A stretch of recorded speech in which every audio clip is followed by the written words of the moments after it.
He is going to drop the throw. Fires deep along the right sideline for Alec Pierce. He's got it! Touchdown! Touchdown! Alec Pierce spikes it into the end zone. Touchdown! I-N-D-Y! A 32-yard grab over the shoulder snag. The Colts announced the interim coach is going to be none other than Jeff Saturday. To think someone can step in out of high school, it's a lunacy. Of course it's embarrassing. It is one of the most disrespectful things I've ever seen in my entire life. And quite honestly, it's so disrespectful. If I was there, I'd be thinking, well, we don't care about winning. Well, I think this is going to be ugly. I think this is a chance for the Raiders to get right. I think they blow them out. Because the thing is, you literally can put money down against the Colts and Jeff Saturday. And -6.5 is not enough. So let's go Raiders this weekend. Let's go give it to you. There's a big hole. Touchdown, Colts! He win, baby! Good evening, everybody. We're going to enjoy some Jeff Saturday victory on Saturday. How's everybody doing? Oh, man, I'm doing great, and that video just made it even better. I love the one that said, this is unprecedented. It's a game for the Raiders to get right, and the Raiders lose, and now all the media is, oh, they beat the Raiders. Bro, I was trolling that one. What's his name? Tayshawn, whatever. He's a reporter for the Raiders, and he said there's no way that we're gonna lose to the Colts. It's impossible. It's impossible to lose to the Colts this week. And on Monday, I was just spamming him on Twitter. I was like, "Hey man, how you feeling? You all right? You alive over there?" I love it. I love it. Oh my goodness, it was so funny. How you doing, Damon? Good. How's y'all Saturday going? What'd you say? Good. How's y'all Saturday going? Oh, pretty good. It's going good, man. Hanging with the family. Yeah. Hey, what's up, Chad? Chad's back. Yo, what's up, everybody? Thanks for joining in. We appreciate y'all. Mom is in here. First, I told you she was going to be in here because we played Eagles tomorrow, so I knew she was going to be in here. All right, first thoughts for last week's game. You want to go first? Oh, no, he just muted himself. Yeah, first thoughts from last week's game. My first thought was we looked like a football team. I was happy. I was happy, man. The first drive came out there, looked good. And the whole time I kept telling you guys, I was like, as good as our defense played, I kept saying 15 points is a win for the Colts, and look what we do. I thought it was going to be that way the whole time. Was pretty happy the way we looked. Jonathan Taylor starting to look like himself again.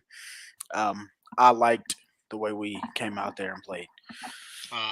Real quick, yeah, Zach, my mom, my wife, my whole family, we're all Eagles fans. Everyone, so it's just me. It's just me. Go Colts, baby. Oh man, you know what I think the first thing that I caught in last week's game that had me extremely hyped up was the way the offensive line, not just how they were performing, but how brutal they were as they were doing it. Like it would go the effort. 5-6 seconds after the whistle was blown, they're still blocking downfield. What was that first drive of the game? Was that Raymond or Fries that probably should have got called for after the play? Who was that? I think that was Raymond. Yeah. Raymond was blocking downfield. He wasn't stopping.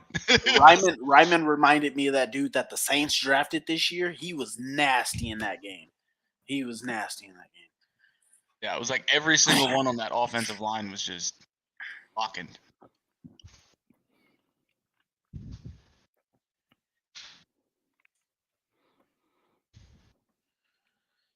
How did we feel?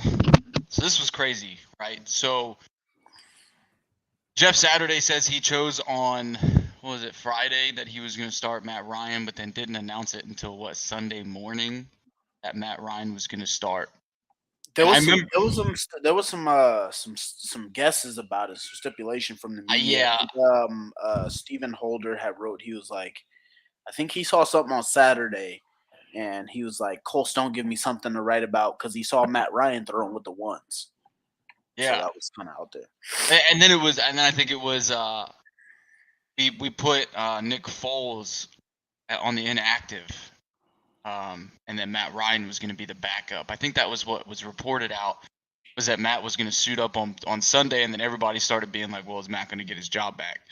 Like they were like, oh, if Ehlinger stinks it up, is Matt gonna step into the game? And then Sunday morning, oh shit, he's the starter. And I was confused, man, because at first I was like, do I really want Matt Ryan to start again?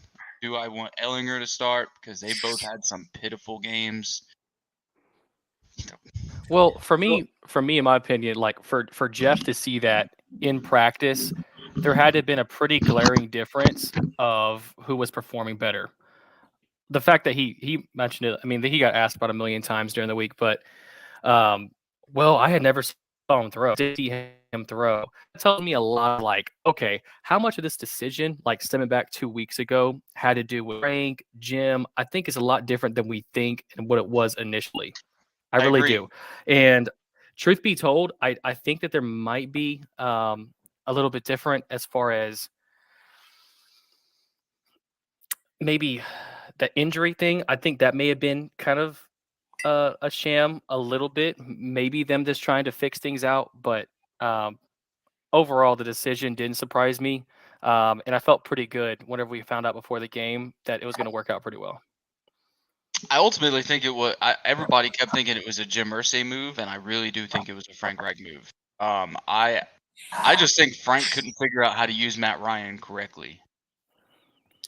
See, so my thoughts what it was, what I thought was is Frank panicked. And I've heard it from players a lot this year. A lot of times players will sit there and say, coaches sit there and like to yell at players and stuff like they do stuff wrong. But a lot of times on the sideline, the people who are panicking are coaches. And I think what it was a panic by Frank because he couldn't hold anybody accountable. And if you guys have listened to the press conference, the stuff that's been said by players, you pretty much, I think the biggest one that's been rolled around is the quote by JT is he gave us passion. I feel like Frank wasn't holding anybody accountable in the locker room for what they were doing wrong. And I feel like he also wasn't giving them anything to play for. And what happened was he gave up on the offensive line. And basically what he wanted to try and show Jim Irsay was, I'm trying to do something here to try and get us a win. And I think it was just him panicking and trying to do something, move to make it look like he's not just out here losing. I think that's pretty spot on. I think two things. I think one, they let Frank do whatever he needed to do or wanted to do to win, and it didn't work. And then when Jeff steps in, I think he wanted to see what the Colts would look like from week one. Like, hey, this is my week one, and this is what I expected the Colts to come in like. Health improved a lot last week. So this was his example of like a week one route and him start from scratch.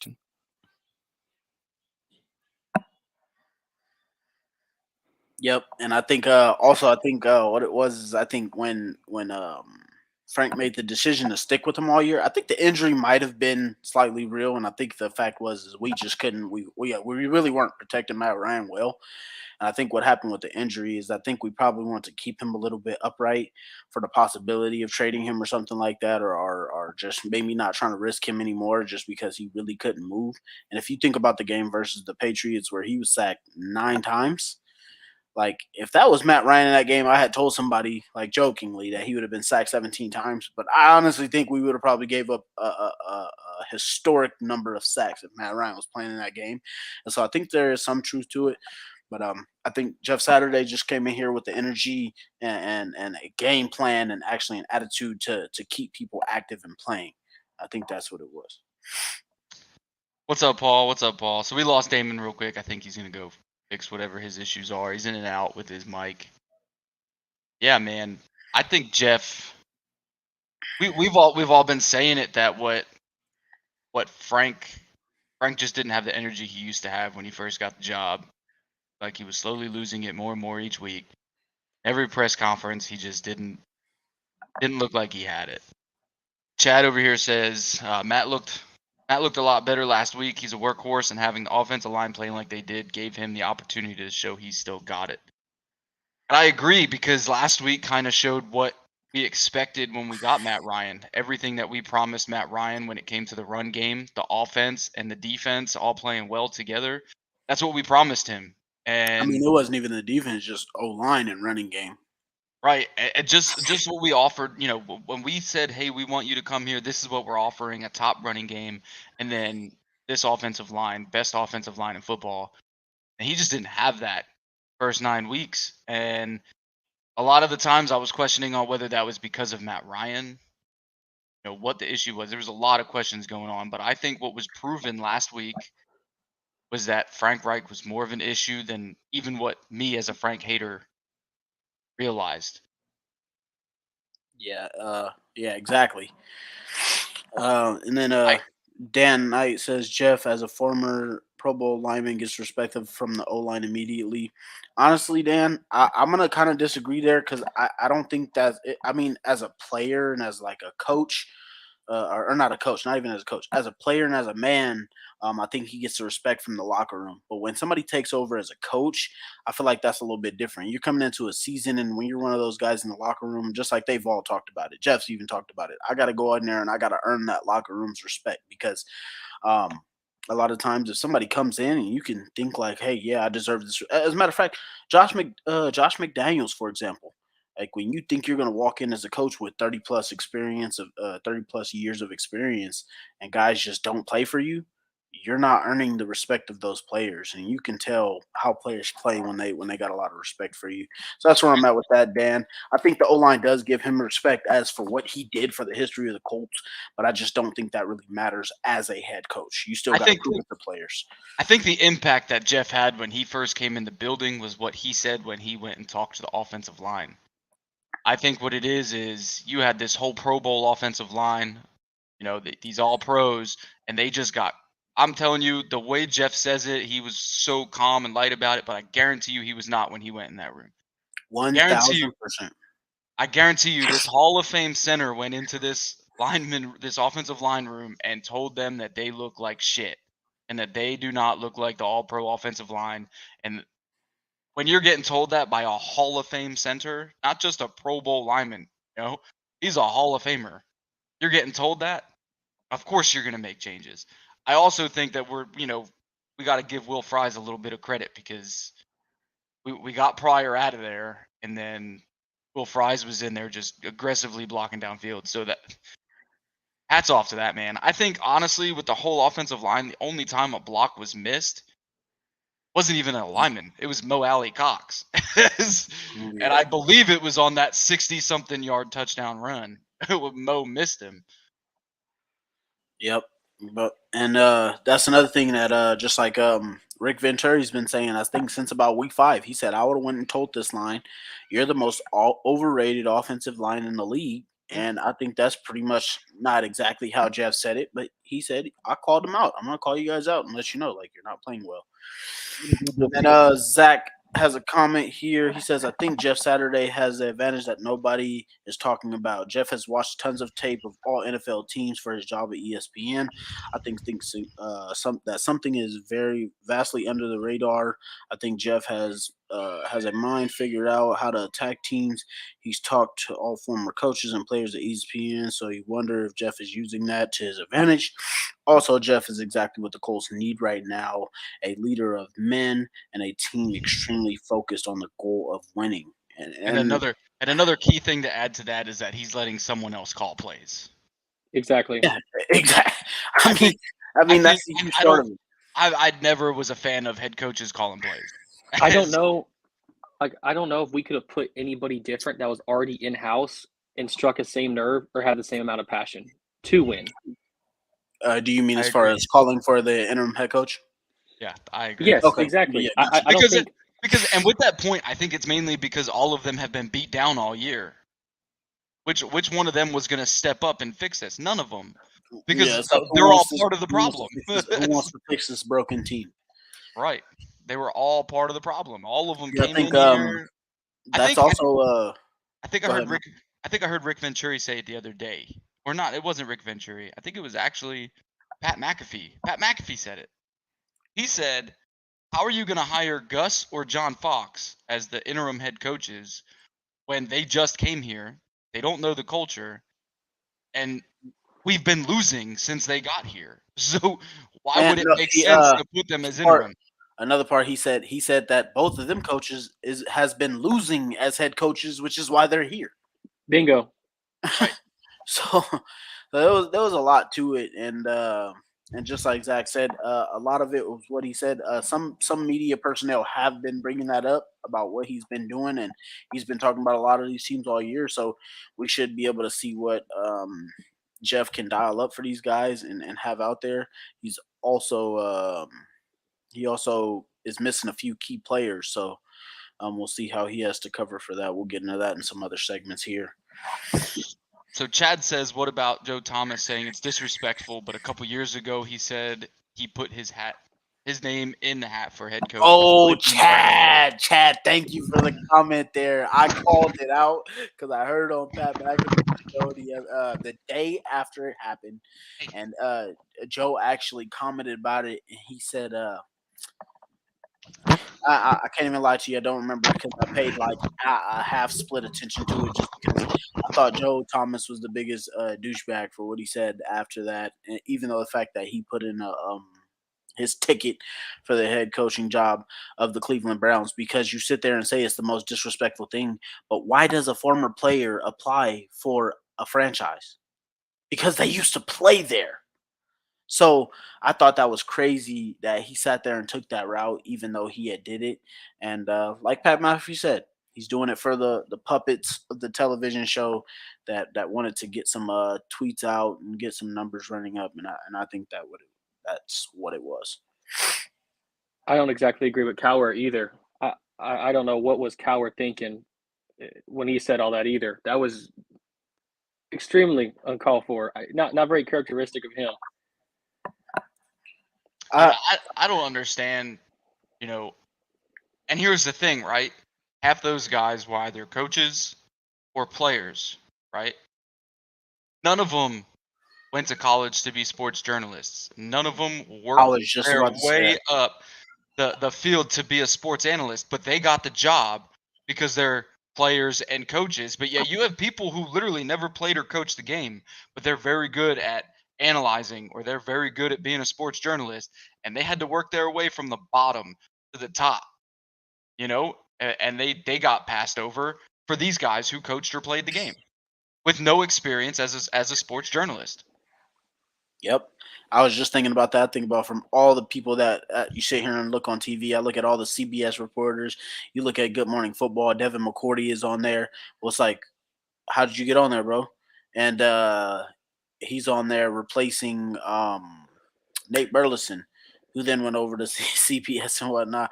And it's just like, well, I bet you there's a reporter or a writer or somebody out there that's pissed off that you got to jump the line because you're a former player.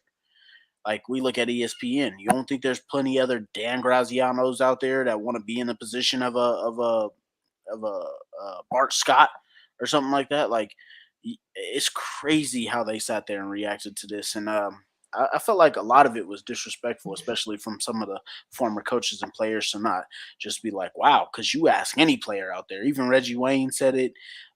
Devin McCourty said it himself on Good Morning Football. If they came and asked me, would I take the job? I'm saying, hell yeah. Yeah, 100%. I mean, if Jim Irsay called me on the phone as an Army recruiter and said, hey, man, do you want to come be the head coach of the Indianapolis Colts? Yes, I'm taking it. I think the Colts situation is unique too, though. You don't even pay me a lot. I don't think many other players. I don't think many other players could step in and be like this. I think that our situation is more unique than others. I think we have a lot better roster than other underperforming teams too. So I don't think that this type of situation will work with every team. I don't think that Joe Thomas could fix Cleveland Browns.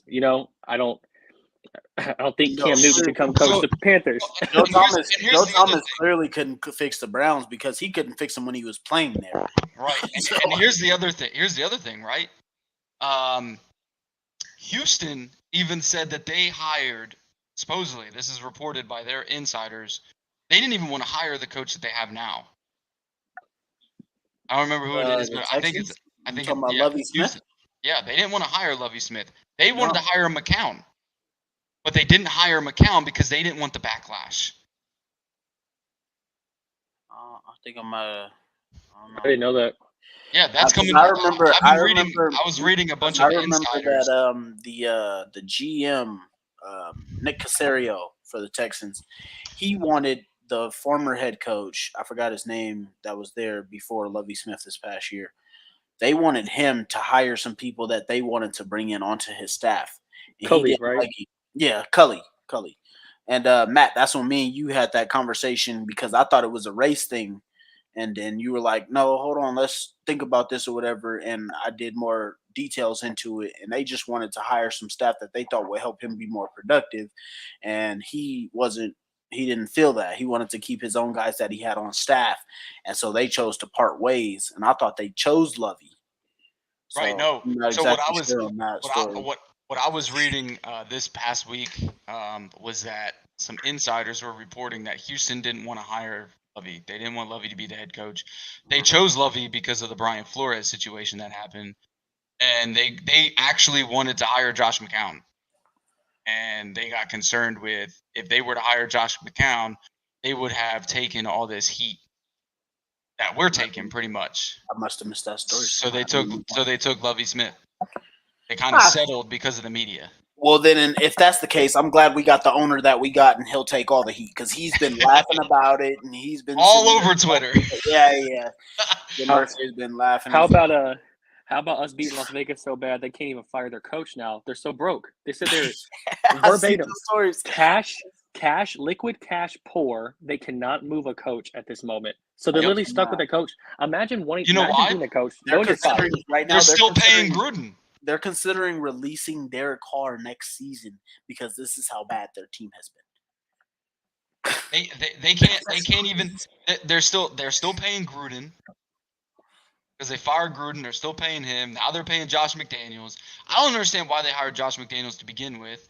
I mean, he showed that he can't be a head coach years ago. After his situation with the Colts, I don't it wasn't even that. He was a head coach before, and he said, "Yeah, no. I understand the second chance, but I'm just like the way you did the Colts. I don't really feel like another guy should be able to get that opportunity because there's plenty of viable head coaches that should be able to get an opportunity after that." Let's get to this Dan Knight comment real quick here. He said, "Have you seen the media reports that say Reggie Wayne said if he would have been asked, he would have took the head coaching job, he would have taken it." Yes, I did see those comments. I seen that he would have taken it. I don't know if I can necessarily say how Reggie would have been as a head coach. I think he's a pretty fiery guy. I think he could have probably had the same kind of opportunity as Jeff Saturday did. I think the more difficult part is how he would have been able to fix the O-line. Yeah. I mean, we could say it either way. I think Reggie's just as a qualified guy as Jeff. I think I don't know if maybe Jim didn't want to put that on Reggie since he was already on the staff, and Reggie came out and said himself, if he would have known the team was going to be in this much trouble, to Frank Wright directly, he said if he would have known the team was going to be in this much trouble, he never would have taken the job. And he's been doing a great job with the receivers. So I don't know exactly how I would have felt about that one. I like the work that Reggie's been doing with the receivers. And then also Scott Milanovic. He actually was offered to be the play caller first before our guy Parks was offered the job, and Scott turned the job down for anybody who didn't know. And that's how. And plus, and Scotty Montgomery haven't changed so much. I think shuffling pieces in the running back room. I think he has his hands full at this point to even step in. You know what I mean? That running back room looks different every week outside of JT. So I don't think appointing him would have done us any well either. Agreed. Chad says, how gratifying was it to beat McDaniels after his shady deal, accepting head coach in Indy, then dipping? Plus was Saturday's first game, 2-time win for Indy. I mean, I agree. I mean, I just think it was good to get the win after, dropping 3 in a row, 2 away. Just taking that win, man, because honestly, if you look at it, like, that was our best all-around performance that we had all season. We had a pretty good performance blocking against Washington, but I think this game all around came together. JT being able to burst one of the big ones. We've been waiting for that big one all year. All year we were waiting for it, and it was so good to see it. So good to cheer. And at the same time I'm talking about it, I'm going to go ahead and put it up. But it's just it was so satisfying. Josh McDaniels is a dumb-looking dude to begin with. He's not a good coach. Offensive coordinator wise, he had it easy in New England. I don't even honestly. I've never even seen him as a legit great play caller or anything, or offensive guy. Like I think you had a Hall of Fame quarterback for freaking I think 16 years. I think they were together or something like that. Let's talk like this, right? Like, how many of those coordinators or assistants to Bill Belichick had gone and left New England and been successful? None. None of them. Bill O'Brien, he was an offensive coordinator. Joe Judge. Matt Patricia. Matt Patricia. They all ended up back in New England because they couldn't. All of them. They couldn't hack it. Josh McDaniels is going to end up back in New England. Yep. Another comment here, Zach saying Raiders really might cut Carr. Honestly, I hope they don't because I don't want us to band-aid another QB. So I hope it's not something the route that we're not sitting there looking into. I'm drinking Jim Beam, Jim Beam every time. Ski. And then Chad says, and the media is saying Indy should make a play for him. Isn't that how we got in the situation of QB carousel? We need a young QB to learn and play Colts football. Chad, I 100% agree, man. Me and Matt and Damon and Trev and the guys have talked about this ad nauseum.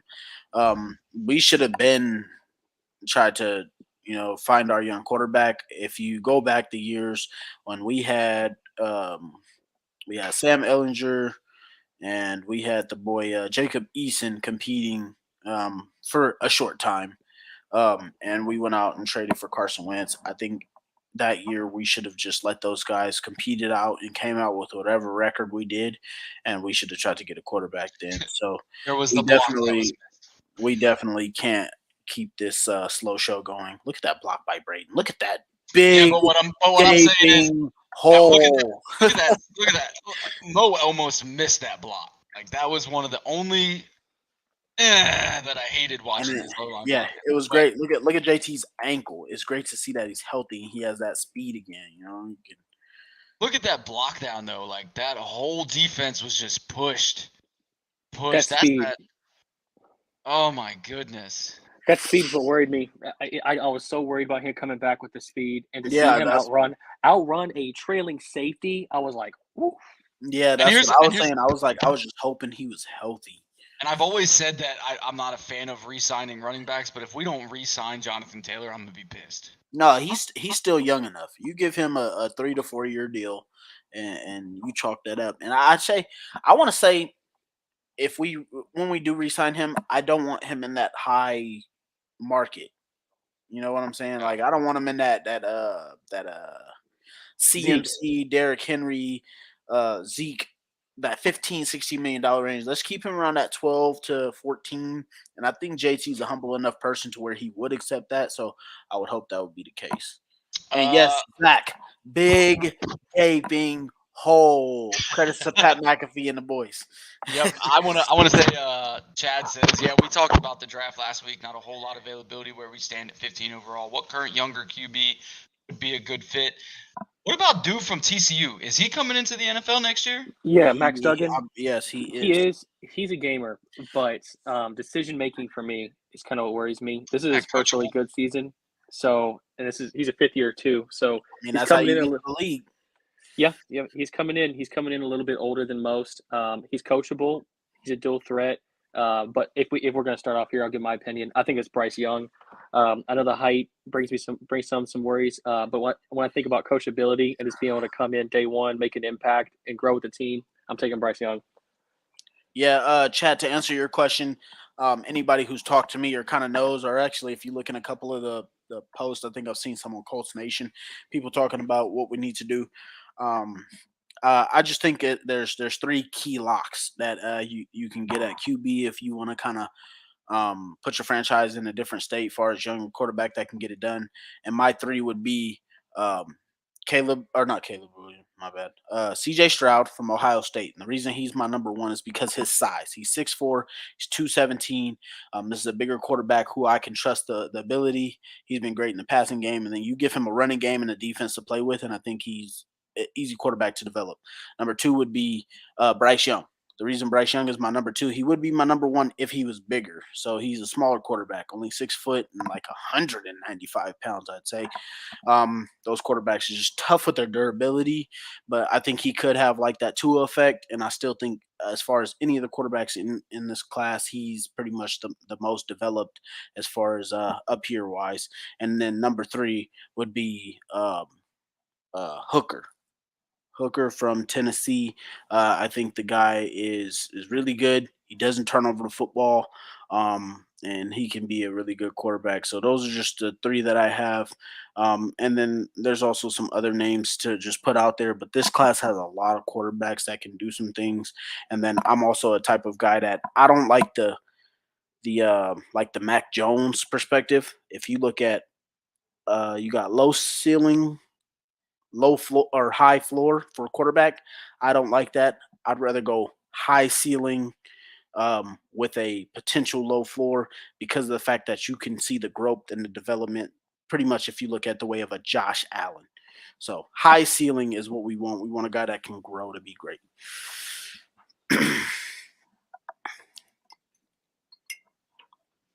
Matt, you had any other comments on that one? Nah. I think honestly, to be 100% honest, today was the first day I actually sat and watched college football, and TCU and Baylor was the game I watched. That was the first game I watched, and that was a hell of a game. I like that quarterback at TCU. That guy's Max got a Duggan. cannon. Yeah, I can't remember his name. I know it's Those- Duggan, but that Those dude's 2 got a cannon. throws, those 2 throws in that drive, bro. We need that. That last drive of the game, he literally went over the middle for 25 yards and popped. And just to think about the fact that he was missing his 2-star wide receivers, and he still was able to pull out that win on that last drive. I mean, yeah, I think the dude's a gamer, bro. What I saw from, I think he really just has like, I hate when people say like the clutch gene and stuff like that. Like it's just when I saw him play, I saw a guy who made great decisions, a guy who was accurate, a guy that knew the down and distance to go run and get you a first down, a guy that was just smart when it came to critical football plays, and that's what I liked from him. I'm not saying I'm sold on him. Honestly, that was the first game I watched from him as well. But just from what I saw from him in that one game, he just looked like a guy that was in control and knew what he was doing. Right. And the reason I brought him up was only because everybody else is talking about CJ Stroud, Bryce Young, all those guys are going to go in the top 10. And it doesn't seem like the Colts want to lose out for that top 10, right? So they asked, what if we were in the 15 and up? Yeah, and I was just that's about a kind to of say a that. guy. Bring me to the next comment right here that Chad said. Chad said, but both Stroud and Young would cost too many draft picks to move up. Hooker may be available for us. And Zach responded and said, yeah, but a price you'd be willing to pay to get their guy. So it depends on what the price is, in my opinion. When has being conservative helped us? Like when is being conservative? When has it done us any good? There's 3 guys on this roster that we would have to pay, right? There's 3 guys on this roster we have to pay. Maybe a Shaq, DeForest, or JT to move them. We would have to trade somebody. We're not just moving a bunch of draft picks to move up, right? We would have to move a person. And those are the top 3 players on this roster. I mean, I know Shaq is out the rest of the year, so he's going to be questionable to other teams to begin with. Yeah. Right. So then you got DeForest, JT. I mean, Grover. Those are guys we don't want to lose. Yeah. In my opinion. So I'm the type of person, like, if you look at the recent trades that have gone on in history, you look at the Russell Wilson trade as a prime example. You trade for a guy that's older, and you give away your future, you give away draft picks, and now you're stuck with a guy who's not good. You're stuck with a guy that has an average offensive line. So I'm pretty much of the correspondent, like, you got to think about what's best for your team as far as moving up wise. Now, if you got to give up like a first, 2 first-round picks to move up and go get a guy, I feel like that's totally reasonable. You start getting to the 3 first-round picks, 4 first-round picks, and multiple picks to go get a guy like the 49ers. If you look at their situation, they gave up 3 first-round picks to go get Trey Lance, who now has a broken ankle. And he pretty much hasn't played in 4 years. Or you think about the Packers, who drafted a guy, Jordan Love, number 26th in the first round. And now they're pretty much got to decide, do we want to pay this guy or let him walk? And they haven't even seen him play. So my thing is, my price depending on what it be. It be 2 first-round picks if I'm getting C.J. Stroud or Bryce Young, because I think those are 2 guys who can change and elevate your franchise. If you're trading up for anybody other than that, depending on where your pick is at, then I would say no. But I want to just let you guys know I'm not all in on the QB talk just yet because we still have 4 wins. We're right in the thick of things. Hey, we might end up with the 25th overall pick, and I don't believe we should take any quarterback at that pick. So at that point, then you just keep Matt Ryan. If we win, we make the playoffs. You keep Matt Ryan next year, and you just build around him. Simple as that. I will say the in that case, worst case scenario, like if you guys think to the Eagles situation, I would take a quarterback like an Anthony Richardson or a Hendon Hooker if they're late in the 2nd round and build them just like a Jalen Hurts. That's what I will say about those type of picks. To answer Troy, how would you guys feel about a D2 QB? No. No. I don't feel good about those. I don't even feel good about Carson Wentz. Carson Wentz and Trey Lance, both of them played at North Dakota State University, and it's not. I don't think it's a Division II, but it's not a competitiveness level. I don't know. Yeah, I was just saying their issue is they take too long to catch up to the speed of football. Right. So the time when you see those players get good, it might be year 6, 7, 8 when they're already like. It'd be like a Geno Smith situation where it takes them too long to get better. And then I just want to answer one thing here. Ashley said, but you love Will Levis. LOL, just kidding. I just want to let you guys know I am totally out on Will Levis. Whoever is a Colts fan, whoever is a writer, anybody that sits here and write about Will Levis, I do not want him. I promise you it will be a pain and torture for us to go down another QB road of a quarterback that would just be average at best and will never get us nowhere. I do not want us to waste that pick. I want to say hi to Kate. He says hi. Hi, Kate.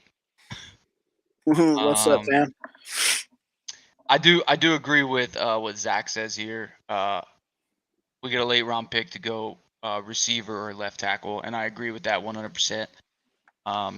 Justin, the receiver. Left. I mean, I'm okay with not even going receiver, in my opinion. If you just go either left tackle, corner or left tackle. I go cornerback there personally myself, just because I think Bernard Ryan can step up and become. Yeah, I was gonna say cornerback or edge rusher would be for me personally. I don't think we need any receivers unless you're deciding on thinking about a Michael Pittman Jr. or a Paris Campbell. If you don't really feel like they're your guys to let them walk or something, but I think you got to go corner because Isaiah Rodgers been in and out of the lineup, and then they're like doing whatever they're doing with Brandon Faison. Stephon Gilmore getting old, and then look where we are right now with the pass rusher. And so that would be my 2 things to go cornerback and pass rusher. In this class, I don't care what nobody tells you. Some people may say it's not deep. There are a lot of freaking good corners in this class, and if we miss out on an early shot at a young corner in this draft class, I'm gonna be disappointed. You gotta make the team better if Matt Ryan is not the quarterback in 2 years. So Matt Ryan is the answer next year. We got to make the team better in another category other than QB. So I say left tackle. If Raymond ends up balling out, edge rusher, anybody that can add a little bit more depth and solid depth. And Damon means in the late round there. Late round at QB. He means late round. If early round, then we're all assuming the quarterback. He means if we're late and we're still solid. Exactly. I want to answer Ashley. I think TCU has a lot of good players. I do want to say Baylor has an up-and-coming running back. The freshman, number 28. Don't remember his name. The guy that took over for Breece Hall. Yeah, dude is about 100. I think so. He's about 175 pounds, but that dude was already running people over that were about 50 pounds heavier than him. Yeah. He could be someone to look at in 4 years. Just keep your eyes out for that guy. TCU's got Quentin Johnson. That's his name, the receiver. Oh, also, I don't want us to keep sleeping, but we need a right guard as well. So that's also yeah, that's true too. That's one for us to address. We're talking a lot of draft right now. Let's go, and we're midway through the season. We're not even Let's go ahead and move on to the Eagles game tomorrow. Right, this is really what matters right now is the Eagles tomorrow. I'll start with Damon. What is your key matchup for tomorrow? Our offensive line and their front seven. Vice versa, too. I think this game's going to win the trenches. I think their offensive line is the best in the league. I think top 3 right now. They're number one. Our front 7, their front 7, and vice versa. I think this game's going to be one of the trenches on both sides. I think that we have the defense that matches up well against them.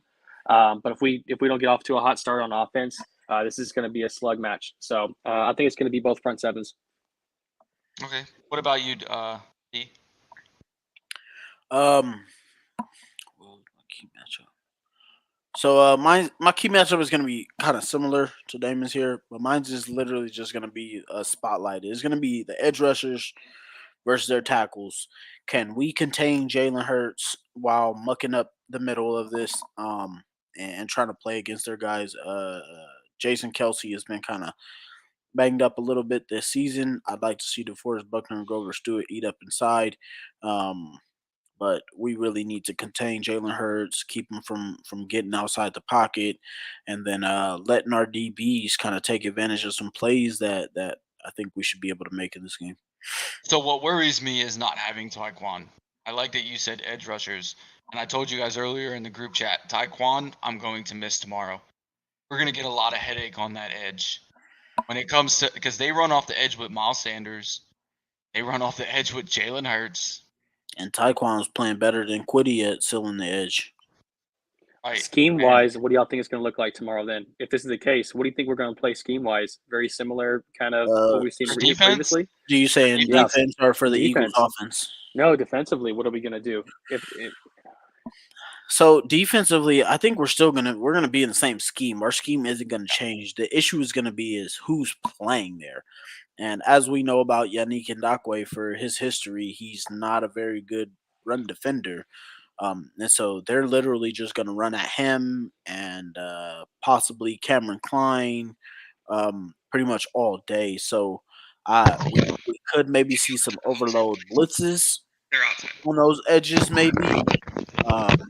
I know Ashley had mentioned earlier in the chat that we may see DeForest Buckner playing out on the edge. I personally don't like that just because I've seen Chandler Jones do it with the Chiefs last year, and he just didn't play nowhere near as well. So I don't really like that idea. But I think what you got to do here is you got to rush for, and you pretty much with your ends, they're not going to pass rush. What you're going to do is they're going to fire up. And they're going to stop about 3 yards short of trying to rush the passer, and then you're forcing those tackles back inside. So basically all you're going to do is compress the box the entire game and make Jalen Hurts play for the ball. Do you think we load the box? No. I would load the box. I don't think personnel-wise we can. I don't think personnel-wise. It ain't even personnel-wise. This is why you can't load the box against Philadelphia, because they run out of the box. Exactly. They don't run straight forward in the box. They run outside edge, man. You cannot load the box against this team. And the other issue is when it comes to AJ Brown is the inside the number kind of guy, and that's one of our weak spots, man. So we really need to. That's one of my key matchups is Stephon Gilmore. Stephon Gilmore needs to shadow AJ Brown. Devontae Smith is good. Game. Well, no. I wouldn't say shadow him. I like Isaiah Rodgers with AJ Brown as well. I don't. I like Isaiah Rodgers and all. That's cool. He's a great player, but I'm putting my number one corner on their number one receiver all game. He's shadowing last week too, because last week but you got to think about it. They still but here's the thing. No, because last week, like Damon's trying to say, last week Devontae Adams was killing us when Stephon Gilmore wasn't on him. No, Isaiah Rodgers has a few breaks. He had a few in the corner. Yeah. In the corner, but come on. I love Isaiah Rodgers. I love him, but the issue is that we need to have our number one corner on AJ Brown all game. Because he was when Stephon was not on Devontae Adams was fucking killing us last week. Yeah, but that's different. No, it's not. Devontae Adams is a different route runner than AJ Brown. No, AJ Brown. He's a better route runner. He's a better route runner. But AJ Brown right now is killing the NFL right now. He's killing physical. It. Stephon Gilmore has to shadow him. He has to shadow him all game. Yeah, but I think that's too tough for Stephon Gilmore to match on him for 4 quarters. He'll be all right. Game. He'll be all right. He's a pro. We didn't even match Stephon Gilmore. That's what I'm saying. That's why we need to pace him just like we did the Matt, last I'm with game. you. Yeah, so No, because what I'm worried about is we're gonna fuck around and put Facion on him one play just to try to be tricky. See, That's what I'm worried about. Listen, I'm not. That's why I'm specifically saying Stephon Gilmore or Isaiah Rodgers. But then you have the possibility of putting Facion on Devontae Smith, and then Devontae Smith is killing us. No, I don't want Facion in the game. I'd rather play. But he's going to. If you're resting Stephon, Facion's going to be in the game. No, I'm just saying swap the sides of the field, not rest. But either way, if you're swapping the sides of the field, because Devontae Smith, in my opinion, is just as good as AJ Brown. Yeah, but I'd like Devontae Smith if we're in a crucial situation, like say we get to fourth quarter and we need some of those plays. I want Isaiah Rodgers lined up with AJ Brown, but he's not going to do that if he's been already doing it for 3-4 quarters, and then you got Isaiah Rodgers with a Devontae Smith. Those match up well, but if AJ Brown 4 quarters, they're not gonna make that call. AJ Brown kills us every time he plays us, and there's only one difference to our defense, and that's Stephon Gilmore. Thank you. No, that's also Isaiah Rodgers. Isaiah Rodgers played. No, Xavier Rhodes was playing on AJ Brown.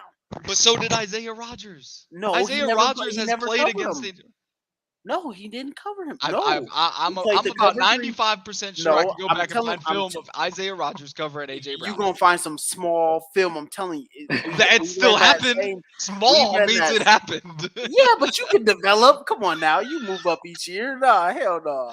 Bro, I'm sorry.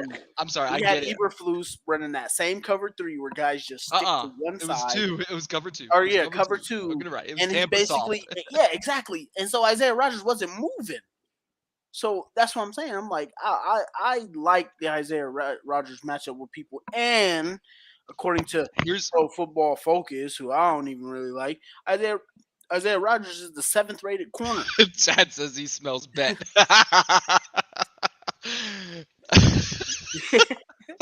Hey, no, for real. You know who's gonna really have a good game tomorrow? See, just like Peyton said. Look, Peyton said right here: Isaiah on Devontae and Gilmore on Brown, and adjust from there. Exactly. I don't want Gilmore having to match up. That's what we said. Yeah, no, but I'm saying I don't want him doing it. No, I'm saying I don't want him to do it for 4 quarters. For 4 quarters, that's a lot to sit there and try and mask. Okay. I mean, I get what you're saying. It's not going to be 4 quarters because Stephon's old, and you never see a corner shadow somebody. What you guys are talking about that play that Gilmore's been locking up for us each and every week that he's had. That's when I want him there.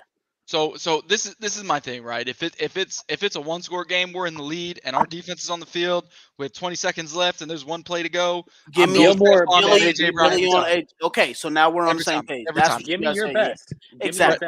Yeah, I'm just saying not for 4 quarters. But I'm going to say a name that no one has said yet, and it blows my mind that nobody even said it. Rodney McLeod. Former Eagle. How do we not expect this guy to not have a good game tomorrow? Because I feel like the team is different. AJ Brown wasn't there when Rodney was there.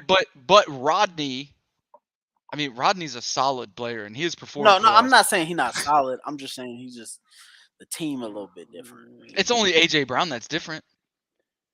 I mean, that's a lot, bro. That's not really. That's not really that much. This guy can have 4. If you think Isaiah can stop him, it's really not that much.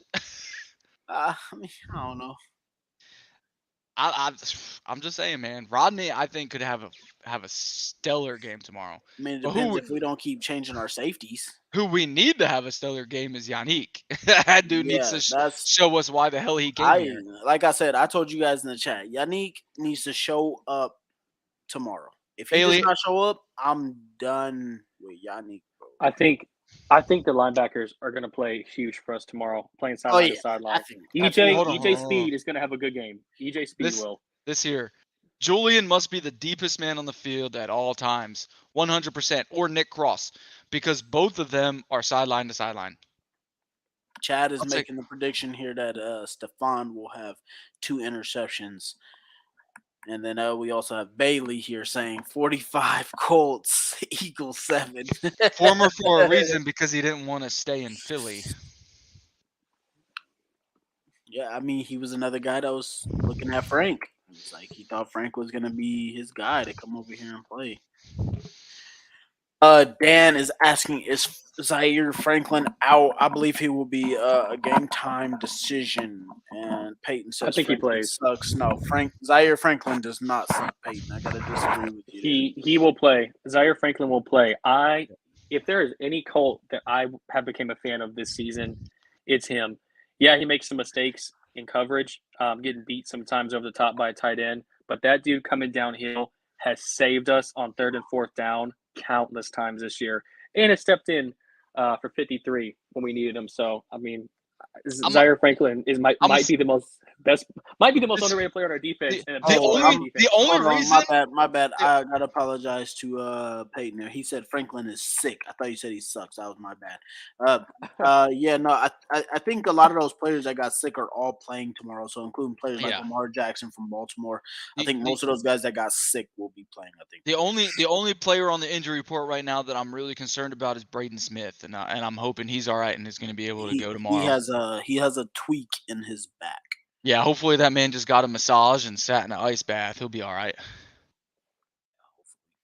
But offensively, I think to beat their defense is just to run the ball.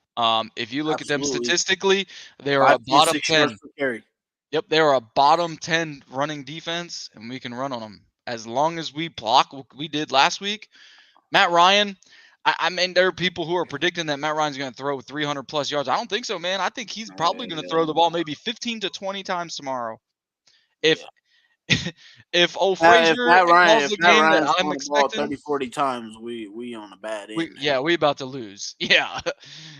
We do not want to be pushing that secondary too much, but they're not good in the rushing game. So Zach Davis said, IDK, my guy.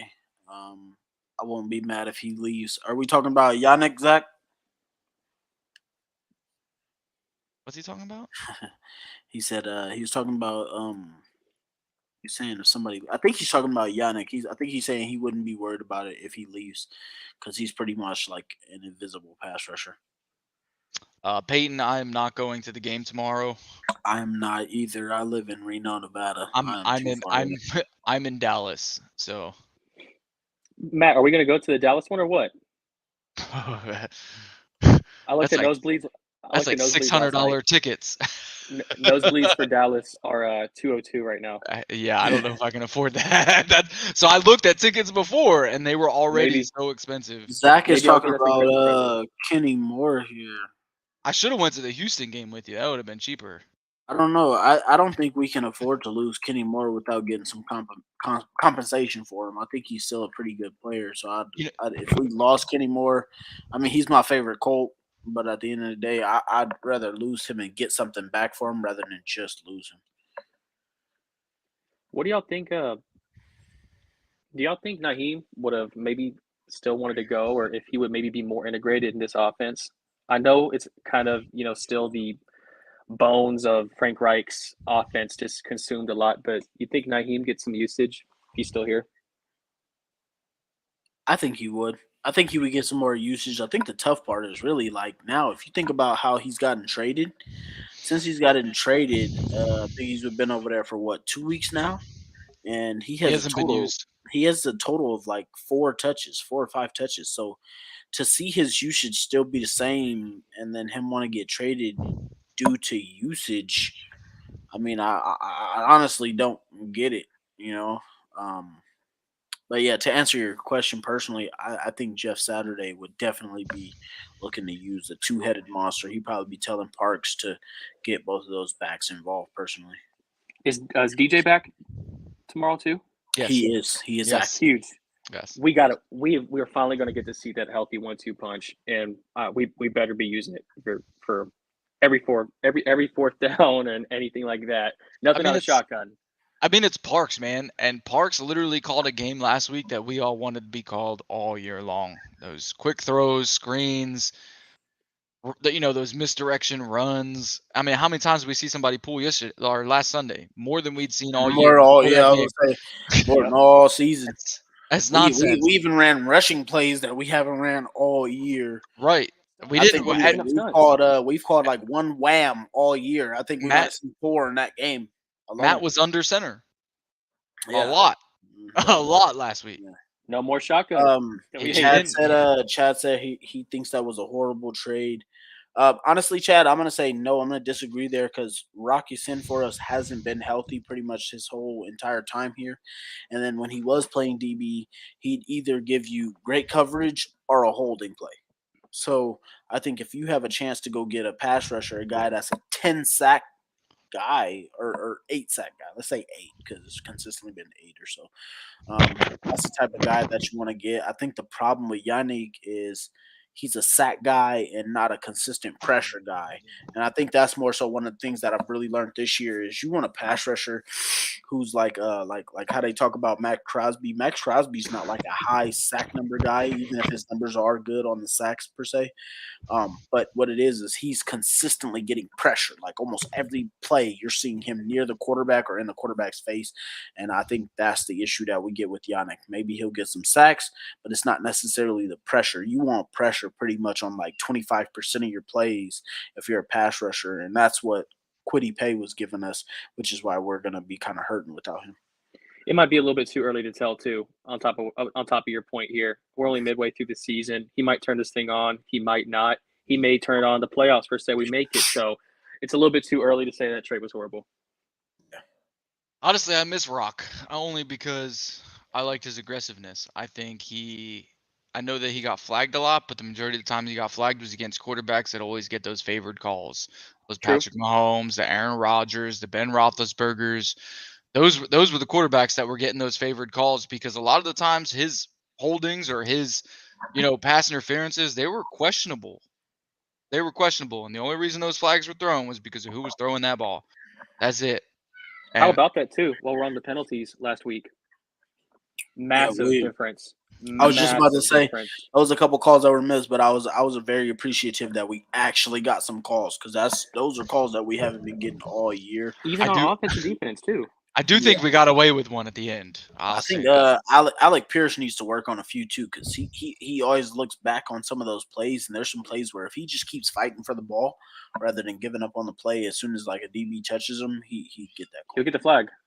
Yeah, twice. I mean, I think those 2 balls he got targeted left side deep, and he got pulled to the ground. As soon as he gets touched, he's like, "Where's the call?" Like, no, just play through the call. You gotta play through the foul. You'll get the call. Chad was talking about the trade from Hines to Buffalo. I think if we would have traded him a couple years ago, we would have gotten more value. So I think we honestly waited too long to trade him. Yeah, I know. I put up Zach's because Zach's just going to read. Zach says I'm waiting for Paris Campbell to be lined up at. I don't think he meant QB, something he meant crazy. QB. He meant that Wildcat like JT. Okay. Replace the impact of Hines being used as a gadget type way. I also want to see Parks open it up a little more. Colts are going to need it versus Philly.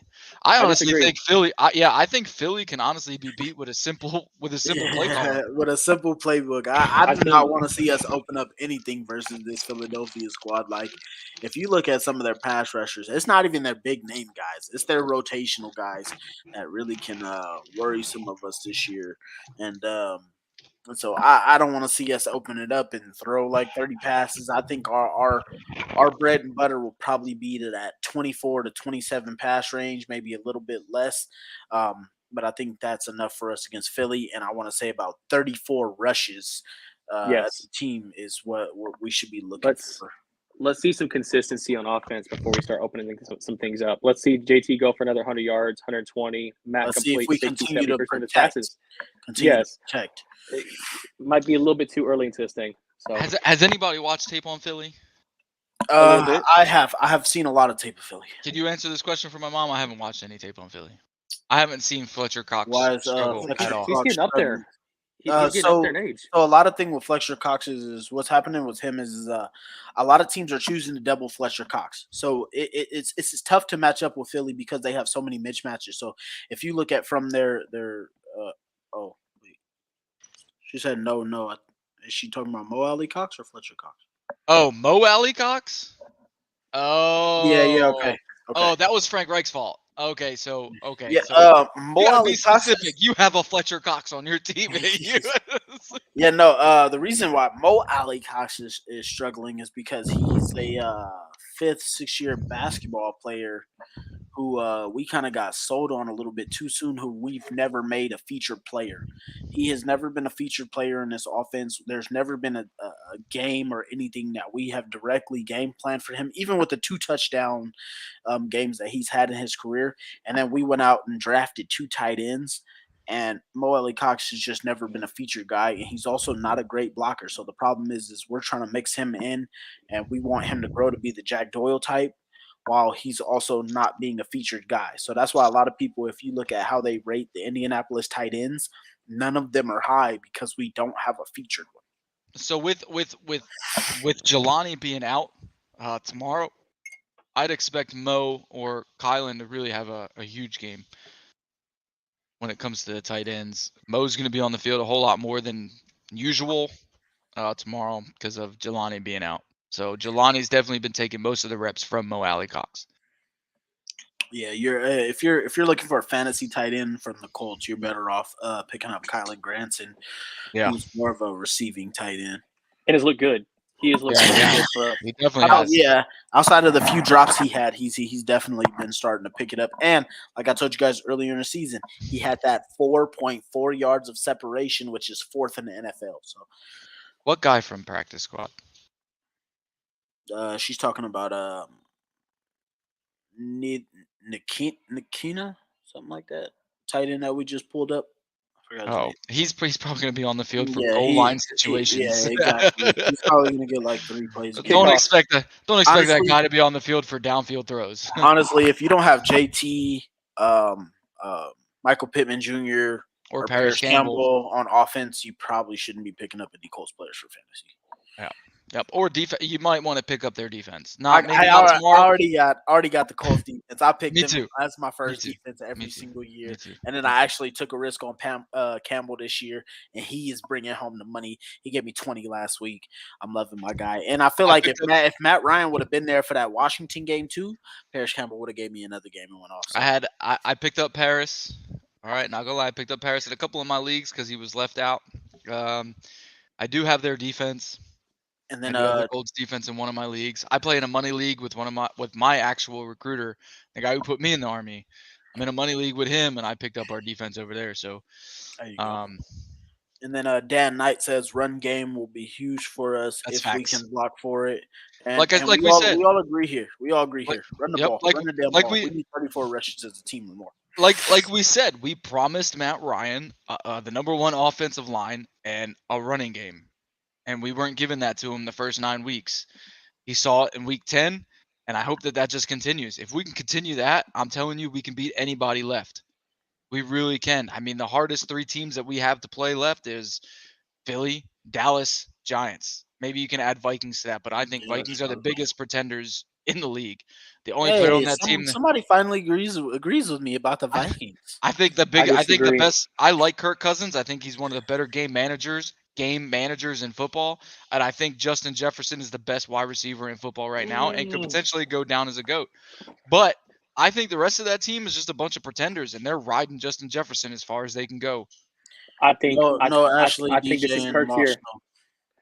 I think this is Kirk Cousins' year. I think y'all I don't think it is a little bit. I don't think it is. I'm not sleeping on him because guess what? His best plays were thrown in triple coverage to Justin Jefferson, and Justin Jefferson making a play. If you watch all them games, them 7-1 games, Kirk Cousins is trying to give the game away in almost every game. Yeah.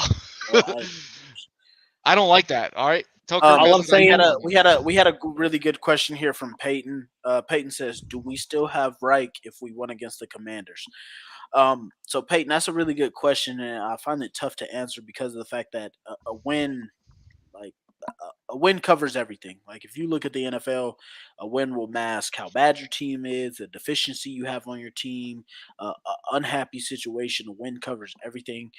But to answer your question, I'm going to say no. Just because of the way that we looked against the Patriots. The way we looked against the Patriots was so inept. We looked like a college team. Yeah, I mean, all year. Not even just New England. There were more games this year. Washington, we looked pretty good, even though we lost. We looked pretty good, but there were multiple games this year that we looked like a college football team. When we played Denver, we won that game by luck. It was We won that game because Russell Wilson made a terrible decision. Stupid quarterback play. Yeah. If he runs that ball or somebody, he hands that ball off, that's a whole different outcome, Or if he throws it to the wide open receiver that was coming off of the slant. Right. If KC, in the KC game, if Travis Kelce doesn't uncharacteristically drop those passes, those are those things that we won those games by were luck. And last week we did not win by luck. That's the difference between the Raiders game and the other 3 games that we did win, in my opinion. So yeah, Peyton, to answer your question, I just think Frank would have been going at some point. Hold on, I gotta answer this. It's tough the way we look. Yes, Zach. It's a new icy white Buckner jersey. Just got it in the mail today. It was cheap, man. I paid like $40 for this thing. You should have told me you should have told me you were gonna wear yours. I would have worn mine. Whoo, Buckner, baby. I needed a Buckner jersey, and this one came in pretty nice. I got mine. I got there was somewhere I wanted to. I got like 3 jerseys for $80. Ashley asked. I'm going up to this. Ashley asked, JT, DJ, or Moss. I don't think Moss. I don't want Moss. I want Jordan Wilkins. Ashley, I gotta tell you, you gotta take your bias away from the Colts. If you see JT in there, DJ and Moss are probably gonna do absolutely nothing.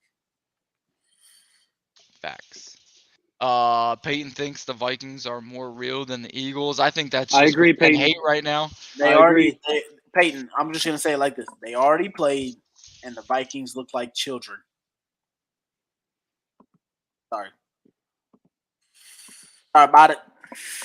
Oh, I'm trying to catch up to these comments. Here we go. A win does mean everything, which is why this week is a huge game for Indy. If we can get the W over Eagles, will give us all a lot more confidence in the season. That's 100%. I mean, I get it. We beat the Raiders last week, and we're all hyped up about the win. And a lot of people are like, oh, well, the Raiders are the worst team in football. Well, you saw what everybody was saying, that the Raiders were 6.5 point favorites last week. Come in and they should walk over Indy. They should have walked all over us, right? That's what everybody was saying. That's what Vegas said. That's what the betting odds were. The spread was pretty big.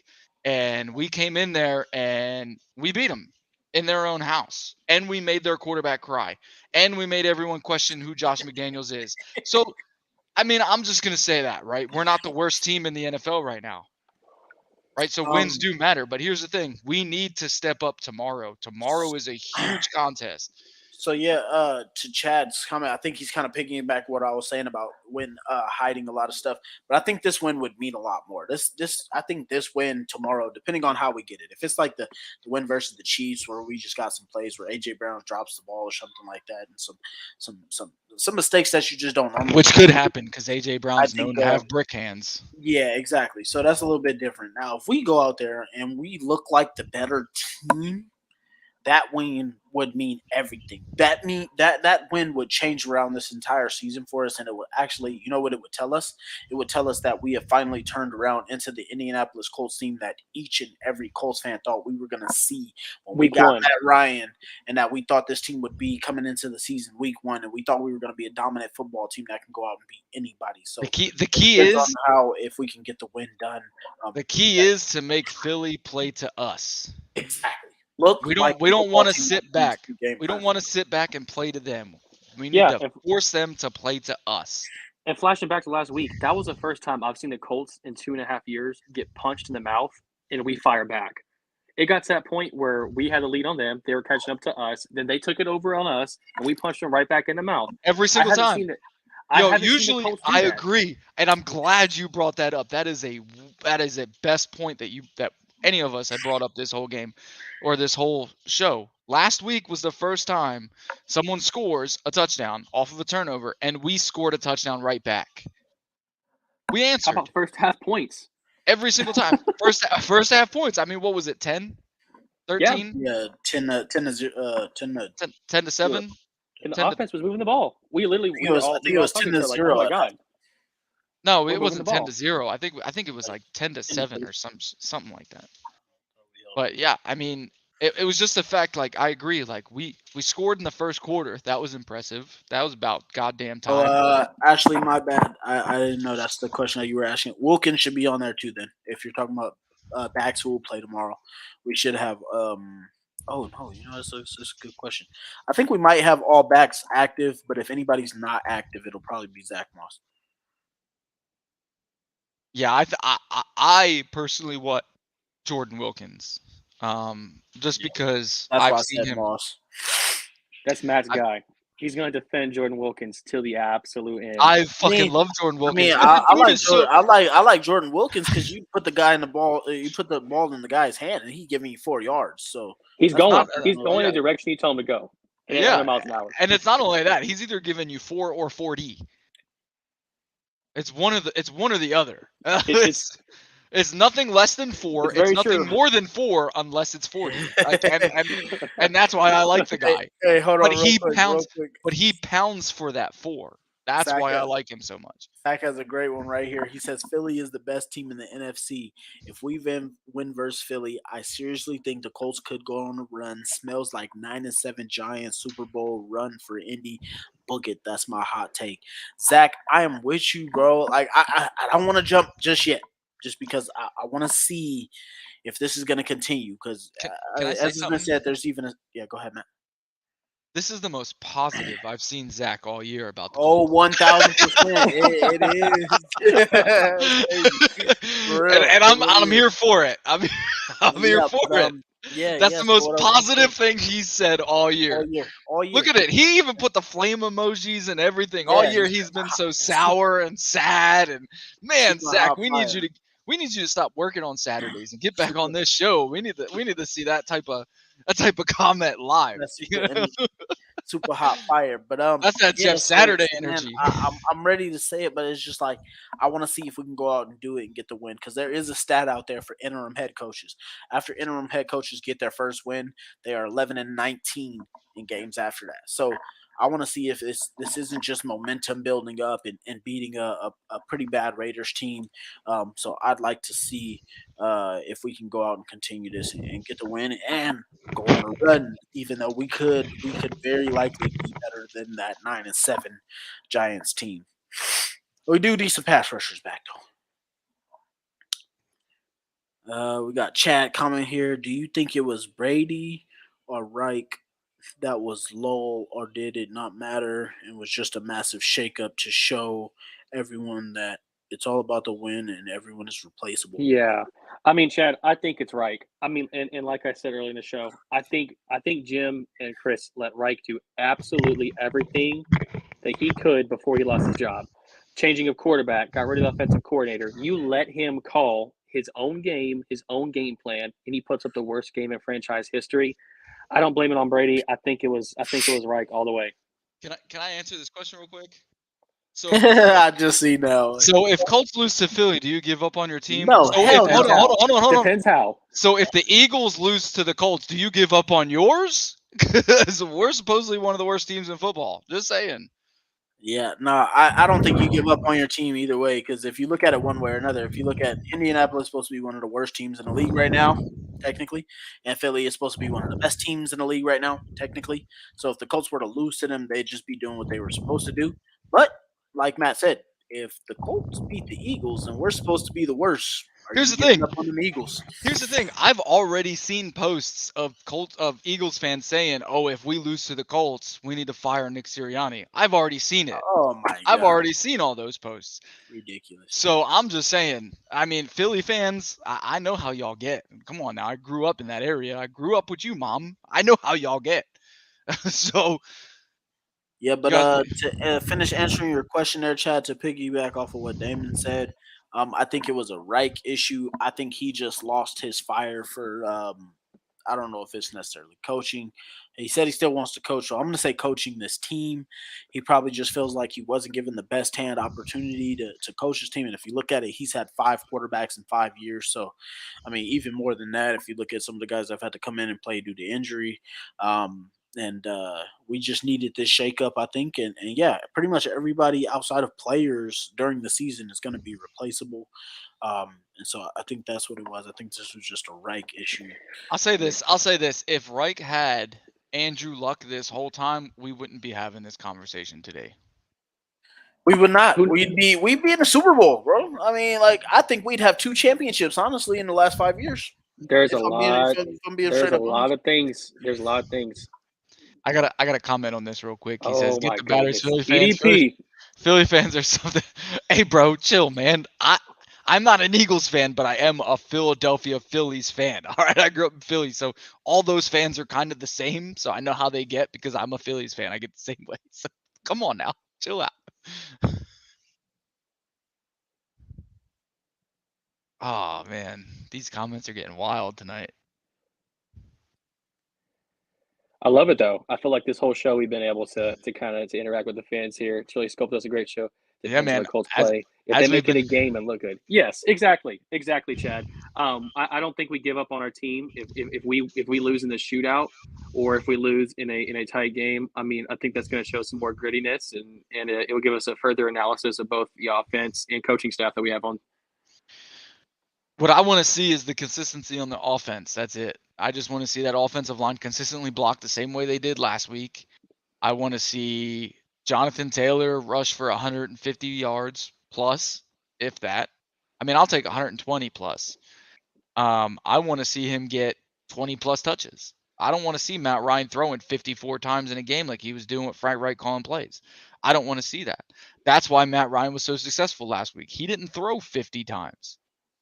I'm pretty sure he threw from 20 to 30, somewhere in that range. He threw an average amount of times last week. That's what we have to keep doing. If we keep doing that, Jonathan Taylor touches the ball 24 times, Matt Ryan throws the ball 27 times. That's the type of balance we need. If that's the balance we get, that's how we win the game. Also, Ashley asked, was Matt Ryan really hurt? I'm also going to just debunk this theory out there. Actually, I didn't really know before how to answer this question, but I'm actually going to tell you straight up. Matt Ryan is a 15-year veteran. Do we really think he's going to fake an injury for whatever this situation was? I think he was hurt. I think he was really hurt. He had the separation, and he had to work through it a little bit. Took a week or two off or whatever, and he was feeling better. So I just want to answer that one.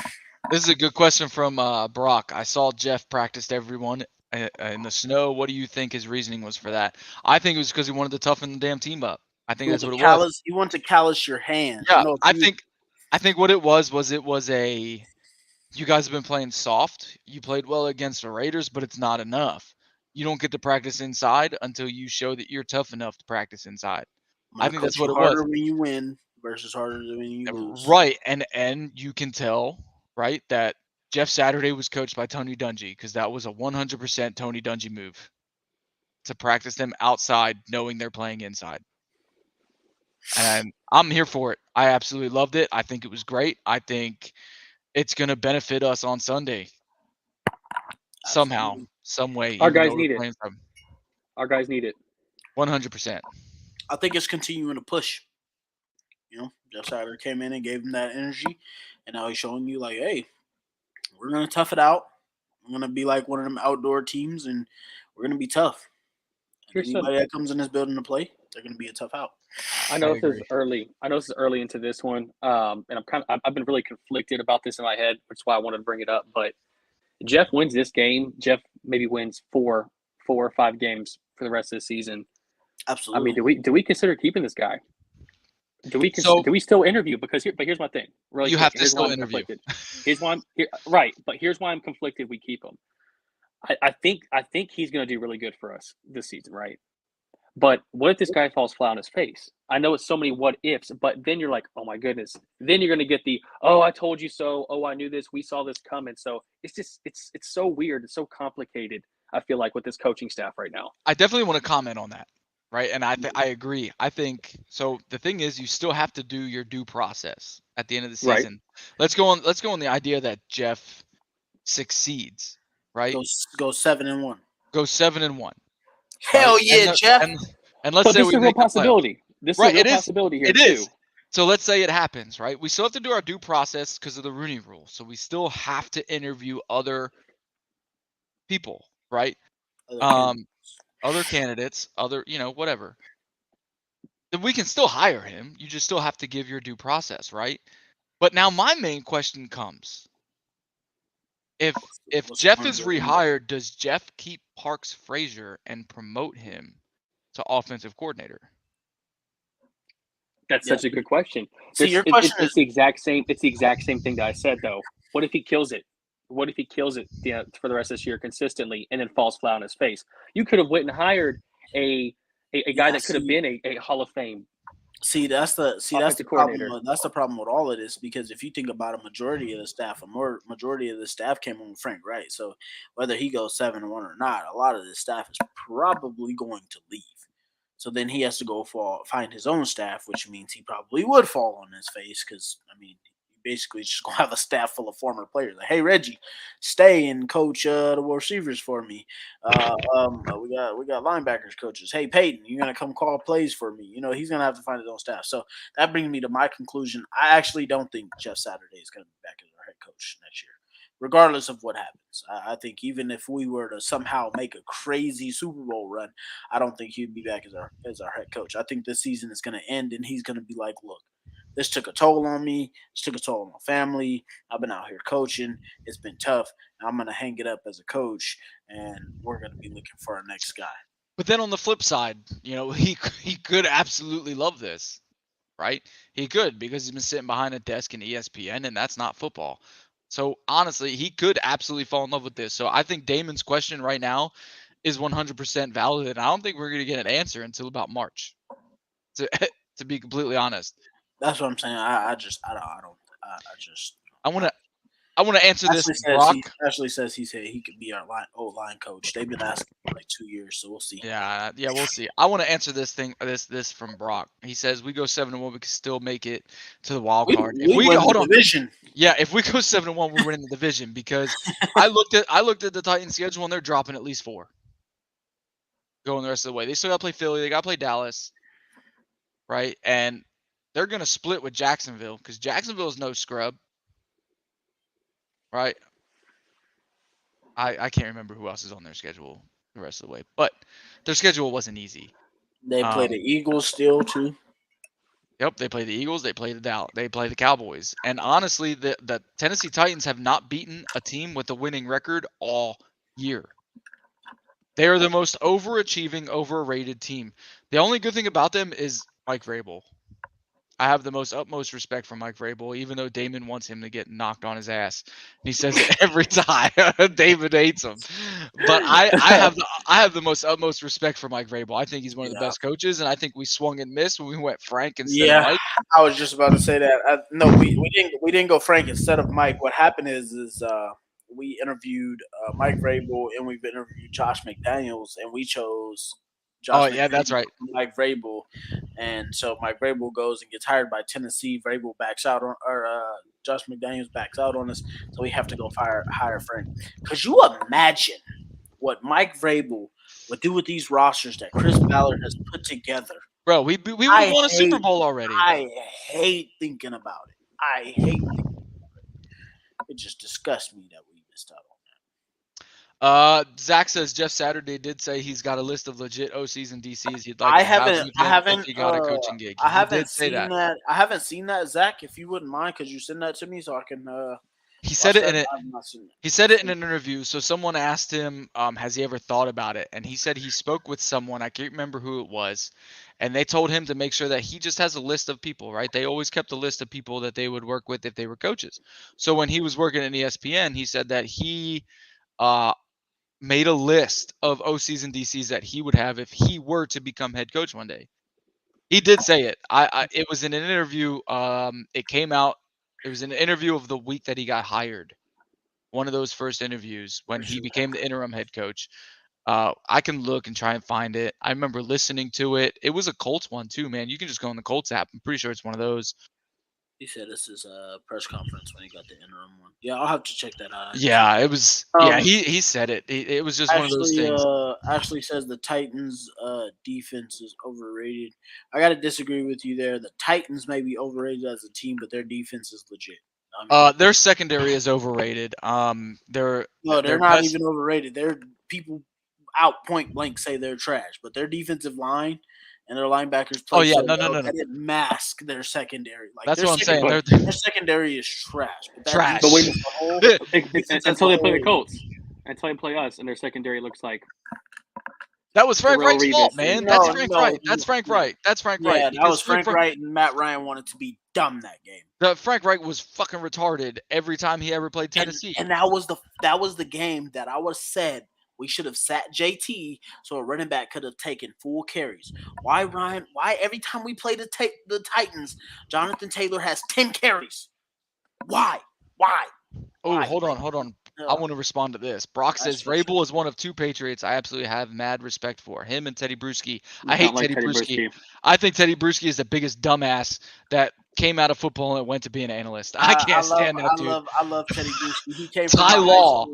Ty Law is the guy I have most respect for. Teddy Bruschi came from my high school, so I don't like Teddy. I think Ted. I liked him as a player, but once he starts talking, I think Teddy does say some dumb stuff though. Yeah, he doesn't even get players. He doesn't get players' names right, stuff like that. Either way, regardless, like I don't understand why every time we play the Tennessee Titans, Jonathan Taylor only has 10 carries. Go look back at the history. Jonathan Taylor either has 10 carries or he misses the game, and every time it's irritating. I don't know. And then Titan fans want to be like, oh, we could stop Jonathan Taylor. No, motherfuckers, we stop ourselves. Like we just don't give him the ball. We don't give him the ball. You don't do anything to stop Jonathan Taylor. We just don't hand him the ball because every time he touches the ball against you, he's getting those 4 yards, but he's only getting 40 yards because we're only giving it to him 10 times. It'll be literally over 5 yards of carry, and we only give him the literally every time, and it's so dumb. And it's like, and that's the reason why. That's the reason why Derrick Henry averages over 100 yards against us because we don't freaking run the ball. We pass the ball, and Jeffrey Simmons is killing us in the pass rush. And it's just whatever. And Danico Autry, for some reason, has his best games against us. I don't know why he hates us so much because we didn't pay him $2 million more. No, not even $2 million more. $0.2 million more. That's what I'm saying. Like that's some petty bullshit, bro. Danico Autry's like 34 years old. Shut up. Sit down, old ass man. Hey Damon, Ashley is asking you, would you be mad if we got Damon Pierce? That's Damon Diaz. What do you mean, Damon Pierce? Like the running back? No, it's Damon Diaz from Texas. Oh, he read it wrong. Name? That tequila. You put too much tequila. No, I thought she was talking about the Houston Texans running back. That's what I thought. But Shaq does not. Bijan Robinson. Bijan Robinson. That's who she's talking about. Yeah. No, who the hell would be mad at getting the guy? That's just not a need for us. Do we need a pass catching back? Yes. We need to go get Deuce Vaughn out of Kansas State. I don't know that guy from Penn State, the kick returner, running back. That dude's legit. But those guys are easy to find. Those guys are easy to find. We could find a Swiss Army knife back somewhere. You know what we need to do is we need to start running some formations like Buffalo runs when they have that one tight end that's about a yard off the guard. It's about a yard behind the guard. The quarterback is about 2 yards behind the center. Running back behind him. That's what we need to start running. I know what you're talking about. We had Zach is asking me, did I go to not Rosedale, but Roseville High School? Yeah, so I actually went to that high school. Teddy Bruschi, he donated money to build the entire gym there. I was one of the strongest guys under 140 pounds at that school. But yeah, I went to Roseville High School, the same high school as Teddy Bruschi. And then Brock Downer was asking, or kind of a question in a statement. Know who Shaq reminds me of? Pat Tillman. If Shaq were 100% this season, our defense would have won at least 4 more games. I agree. Brock, you're 100% correct. This is the prop. This is why myself, Matt, Damon, Trev, and Zach, we've never had any issues with either our linebacking core or our running backs.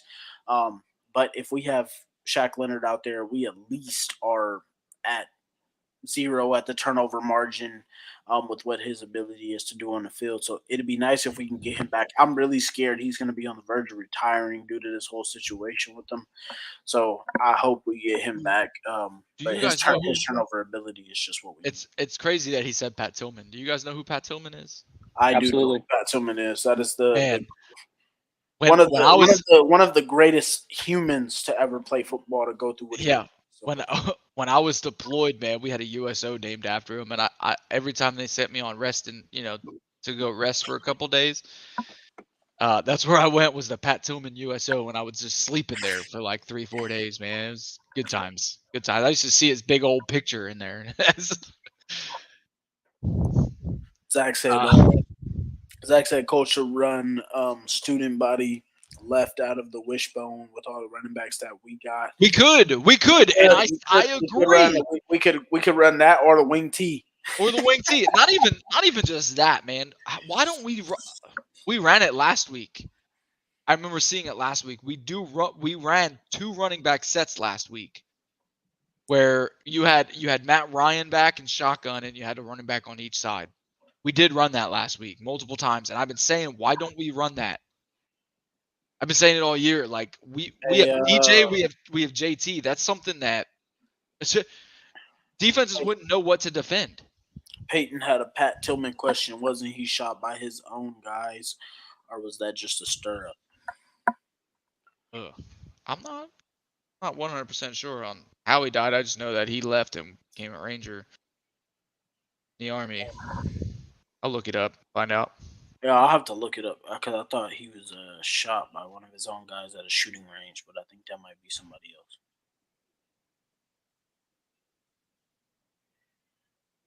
What do y'all think? Accidentally friendly fire in combat. Okay, yeah.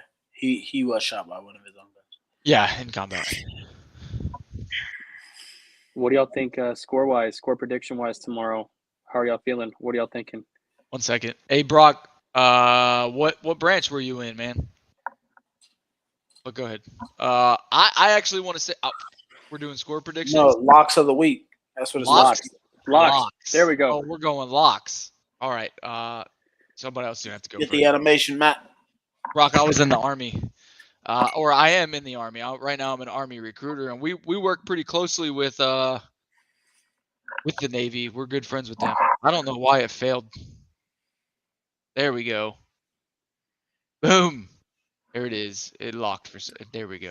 Dum, dum. I was gonna try and make that sound, but they don't have that sound.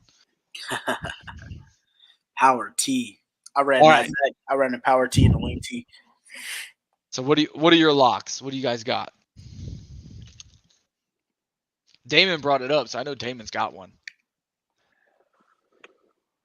I'm gonna go different with y'all. I'm gonna go Mo Alley-Cox, 2 touchdown catches. Oh, hey, that's funny because I played the Eagles and Colts game on Madden today, and Mo Alley-Cox had 2 touchdowns. had two. I think we're gonna have some. And hey, how about the goal line stuff last week? Holy moly! I think Mo Alley-Cox is gonna get us some goal line tutties. All right. What about? Well, I think that's a possibility. Zach says you're high, but I think it's a possibility because Jelani's not here. Jelani's out tomorrow, so Mo's gonna get more reps, man, and I think Mo's gonna step up. Mo had 2 touchdowns against Jacksonville, or was it Tennessee? That was against. That was Tennessee. That was Tennessee. We lost. We lost the game. Yeah, we lost, but we still had 2 touchdowns. Yeah, of course, a guy scores 2 touchdowns. Of course, any Colts career day. That's Frank. That's Frank, man. The guy has a day and he loses. Mom, I'm not drunk. I'm the one that's drunk. This is All right, what do you got, D? What do you got? My lock of the week is going to be a pretty easy one. I think anybody could have guessed this, but JT will get over 100 yards rushing. That's my lock. Oh. Yeah, I'm going to lock that up. You know what? I'm locking Buckner. Oh, I think I missed my lock last week. We had 2 sacks, huh? Yeah. God damn it! I called 3, and they didn't. I'm going Buckner 2.5 sacks. D-Buck, huh? Eating against Jason Kelce. Yep. I'm going D-Buck, man. D-Buck is on something this year. Him and Grover. I think they're the best duo of interior defensive linemen this year. Agreed. Whoa, we got Dan Knight says 180 yards, 2 TDs for JT. We got Chad Holderfield saying Pierce with 75 plus yards and 1 TD. Hold on. Slow down. You just go right through it. I wanted to Dan, get to that. I wanted to get to the one that I said whoa for. That's why. Does Dan think that this is all-purpose yards? Alec Pierce. Zach says Alec Pierce gets. That was my whoa. Alec Pierce with 7 catches, 132 yards, a touchdown. JT another 100 yards and 2 touchdowns. And Colts win ugly 21-17. If Alec Pierce gets 132 yards and we only score 21 points, we got a problem. No, hell no. We ain't got a problem if the Eagles only score 17. No, I'm just saying. No, they only score in the 20s anyway. They average pretty low 20s, so.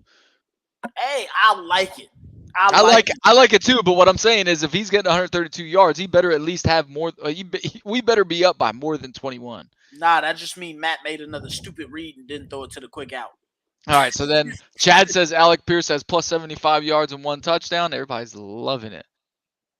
Kate says, Melissa, you're Matt's mom? Oh my God, I'm so sorry for being so rude to you. Mom, I'm not high. That was my high school days. I'm not drunk either. Grover 2 sacks. I could see it. I think he's going to split one with DeForest for sure. I think they're going to get in that backfield fairly easily. I just have a good feeling about this matchup when it comes to our interior defensive linemen. He says yes. Dan says yes. It's total yards. I'll gladly watch a nearly 200-yard performance by JT in person. I would love that too. Peyton says. Yeah. JT needs one good game, then he's a top 7 rusher in the league. Zach says, bro, Alec Pierce is fast as hell. 7 catches, 132 yards is easy as hell. I would agree, Zach, but that's against Darius Slay. And the other issue is that Alec Pierce sometimes he doesn't win his battles. He wins his battles. He doesn't win his battles as much as we would like him to from the line of scrimmage. Melissa, your mom says, I think Damon wins this lock of the week. Nah, I'm winning that one because JT is the easiest guess for 100 yards. You see the jersey? That's the easy 100 right there. Hey, DeForest, 2.5 sacks. Right there. Gilly locks up the game. Calling it now. Hey, Brock, we're all hoping for it. I'm for it, bro. So, and that leads us into our score predictions, right? Let me go ahead and send that one. Where's that one at? Right here. Bang! Oh, that one didn't play in. Boom. There it is. Crew predictions. Score predictions. Yeah, Zach says Slay is 32 years old for a corner, is playing at an all-pro level. So is our guy Gilly. Yeah, facts. Your mom, Melissa, says 27-23 Eagles is her score prediction. Wow, that is crazy. So, all right. So, since we're on score predictions, right? Everybody, go ahead and drop your score prediction in the comments. I'm just gonna go right after reading your mom's because my score was also 27-23 Eagles, unfortunately. Wow. All right. Go ahead, Damon. 21-17 Eagles. Oh. All right, fine. I'll be the odd one out. I'm going 31-27 Colts. I hope we get that high, but yeah. With a last play, Gilly locking down AJ Brown. Yeah, I mean, I hope we get your score prediction, but I agree with your mom here, man. 27-23, I got the Eagles. It's a tough one. I think we'll look like a really good team, but I just think Eagles will have a little bit too much for us.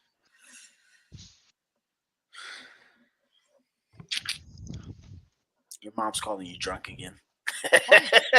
My mom's crazy. All right. She's been quiet all year, and all of a sudden, because we're playing each other, she want to talk smack. That's all right, Mom. That's all right. Got a couple of predictions out there.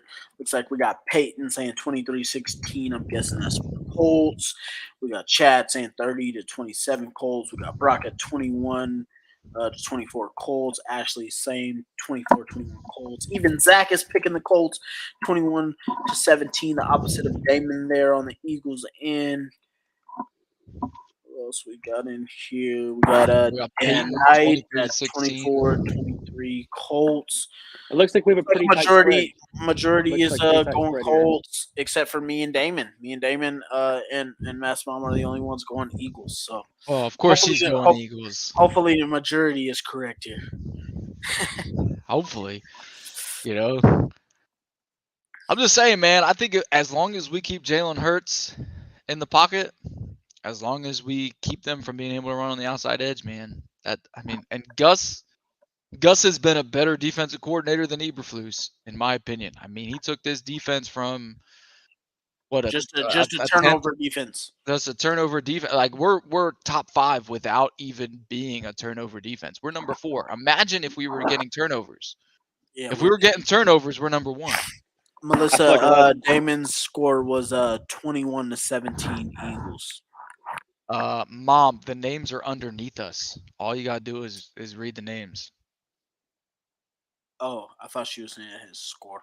Which one is Damon? Damon is I don't know. I read that wrong. I think that must have been me being drunk. She's saying which one is Damon. I don't know what their view is. I was thinking she was mentioning the score. But yeah, I'm DeMarco, the Colt, and everything. Zach said I fully expect the Colts to lose 59-3 tomorrow, but y'all get me hyped, so I picked the Colts. Yeah, no, there's no way in hell we lose 59-3. I couldn't even imagine that happen. Yeah, our whole starting offense and defense would have to miss the game for us to lose by that score. I'm just saying this. I'm just gonna say this, right? Philly really hasn't beaten anybody. No, they remind me of the 2020 Steelers. Yes, everybody's been saying it, and I agree. They're like the 2020 Steelers. I mean, they went 11-0, not beating anybody, and then boom, they'd start losing to people because of the Commanders, or back then the football team. You know, the football team was the first team to beat those Steelers, and then the Commanders now are the first team to beat the Eagles, and all of a sudden it's gonna be a downward spiral for them. The unfortunate part about that is out of those last 5 games that the Steelers lost, out of those last 5 games that the Steelers lost, the only team that they beat was the Colts. Sad, yes. No, I think it was 31-6. I think, and we were gonna lose. I was off, all right, man. I was a little sad. I didn't know what to think, but now I'm more excited. In his head, he actually thought we were gonna win. Yeah, I did. I did think we were gonna win. Eagles are about to have a bad rest of the season, Mom. It's gonna be great. Oh, she changed it and picked me to have my lock of the week. That's what I'm talking about.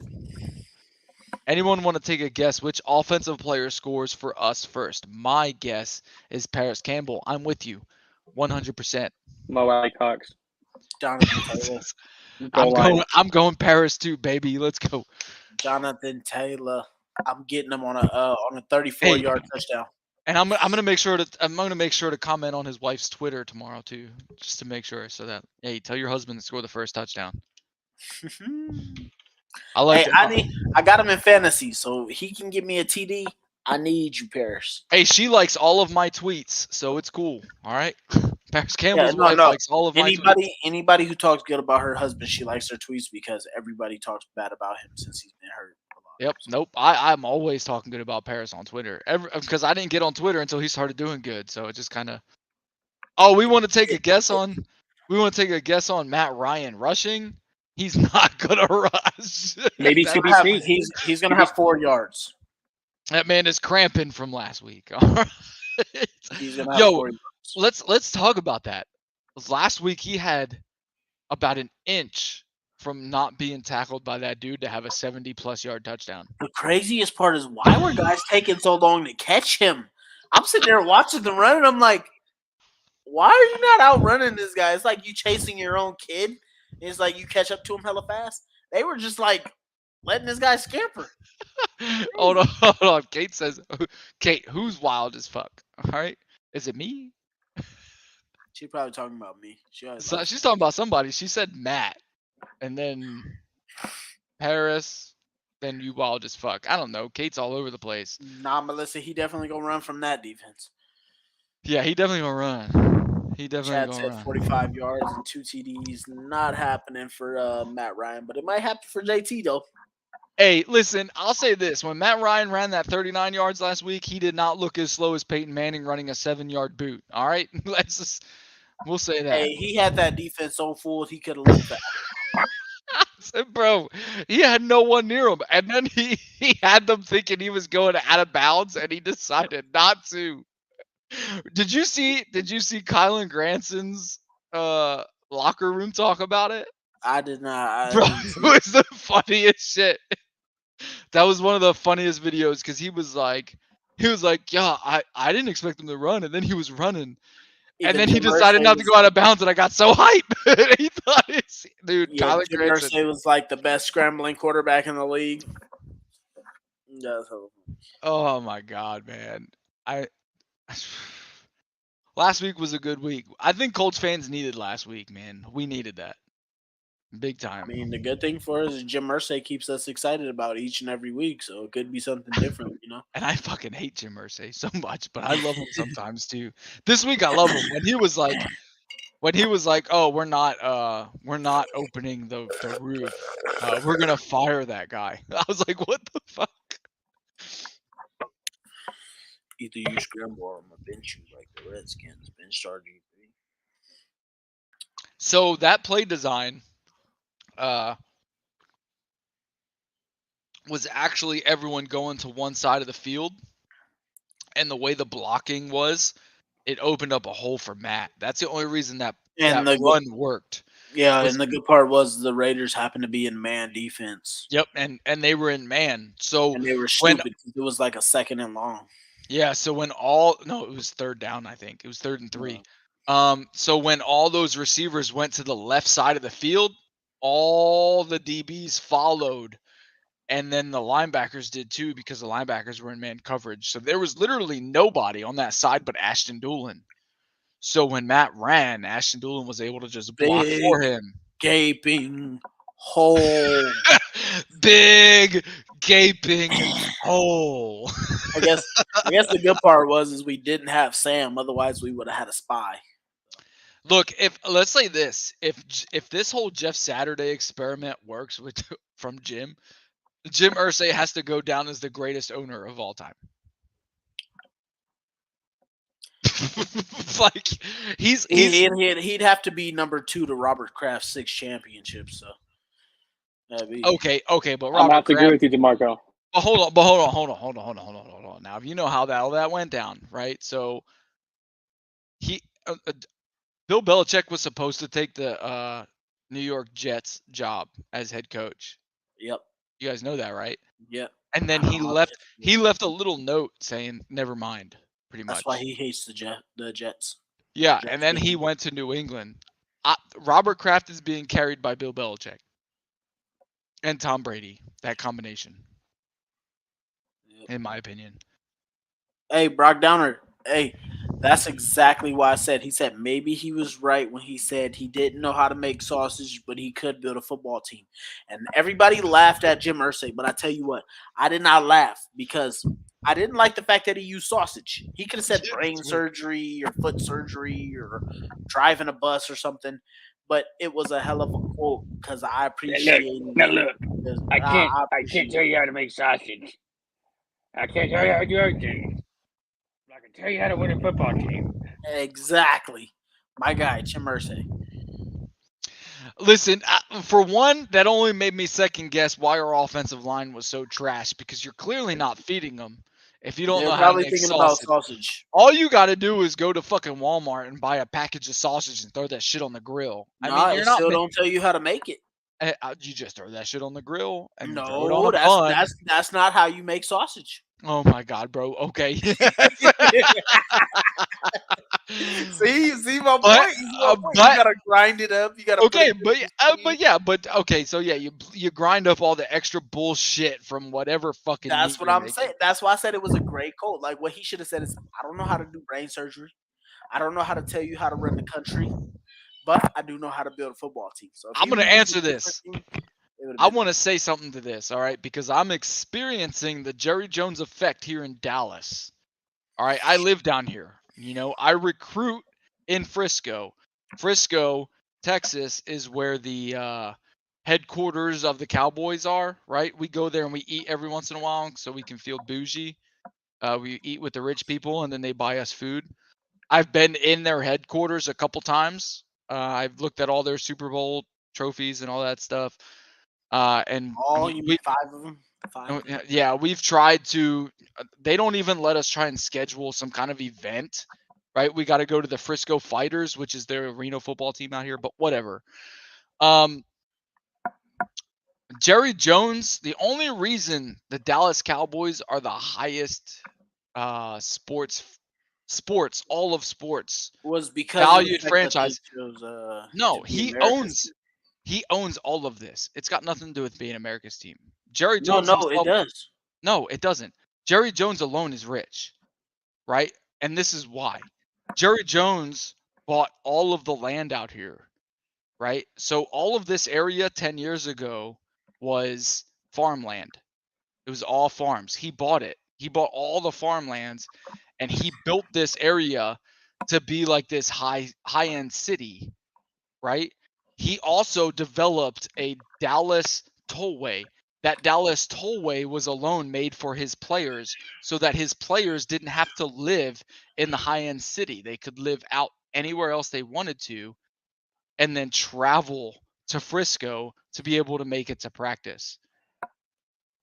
Jerry Jones alone is valued $6.8 billion. That's why the Dallas Cowboys are the highest valued sports franchise in sports history. It's not because of the team. It's not because they are America's team.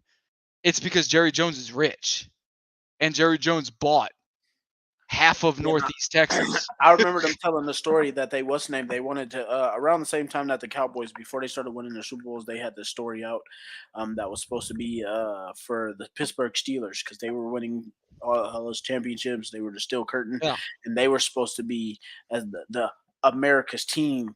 And the owner Art Rooney told him no, and Jerry Jones took that over, and that's why the Cowboys are the big story that they are. So yeah, they're the big story, but the only reason they're the most valued sports team, which is the reason why their value is double the amount of any other NFL football team in sports. Ashley said, but they haven't won a Super Bowl since VHS. Yeah, see, so that's why exactly if the Steelers would have accepted the term America's team, I think they would have been as big as what the Cowboys are now. But hey, man, I mean, you can hate on them all you want. Jerry Jones is still worth Oh no, I'm not hating on them. $6 I don't hate on them, or I don't hate on Jerry Jones. I'm just saying that I think the Steelers made a poor choice of taking over that America's team logo, or they might be the biggest. Listen, he ruined this area, right? I know a lot of kids, right? Because I recruit in this area for the Army, so a lot of these kids are like, a lot of these kids are like, well, 10 years ago, we didn't even have a mall. And now we've got, 4 of them within 10 miles, so it's like, it's ridiculous out here what Jerry Jones has done. But that's the only reason the Cowboys. I don't know why we're talking about the Cowboys, but. All right. But yeah, thanks you guys for tuning in. Dan Knight says, does he own the Cowboys cheerleaders? Well, actually, the Colts were the first team with the cheerleaders. So that's part of our history. We started that. So thank you. We have a good question here from Brock. With Gus Bradley being the DC, do you think he will build our defense into the Legion of Boom 2.0? Let me answer that question short and sweet for you. No, because he can't even start Isaiah Rodgers over Brandon Faison. That's actually not true. Isaiah Rodgers has been getting 80% of the snaps over Faison for the last 2 weeks. It took him 8 weeks to make that decision. No, he ain't built no 2.0. But I think he will. I think he will eventually. When he gets over this obsession with Faison, yeah. Faison needs to go. All right. Well, thanks everybody Chad. for tuning in. Hey, everybody, I appreciate y'all coming out. It was a great show. All the comments, everybody, Mom, unfortunately, including you and your Eagles love. Appreciate y'all for tuning in. Let's go out and get a win tomorrow against the Eagles. Appreciate y'all for the support. Please like, subscribe, share. Hey, again, we are on we are on Twitter, right? We're streaming live on Twitter. We're streaming live on Facebook. We're streaming live on YouTube. We are also on Instagram. And after the show, I will post this audio on Spotify. So if your friends want to listen, right, because there's a lot of podcasts on Spotify. If your friends want to listen to Colts content that's not just the cookie cutter bullshit that most of the Colts podcasts put out, you can come on over, look up Kicking with the Crew on Spotify. It will be on there. You can listen to it on your way to work, listen to it at work, however you want to. I know a lot of people don't like to just sit and wait for the video. But if you do want to watch the video, this will be saved on YouTube. You can watch the video at the same time because we do share some content on here, such as Jonathan Taylor's Director's Cut. We do a lot of different things. So all I want to say is beat Philly, because that's all that matters. I just want to talk shit to my family. I want to be able to sleep on the couch tomorrow night. That's really what it is. I will sleep on the couch happily tomorrow night. The wife is an Eagles fan, so I will go to bed happily on the couch tomorrow.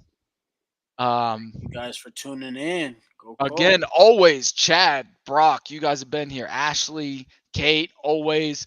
You guys have been the biggest fans here for the show, and we appreciate you guys coming out.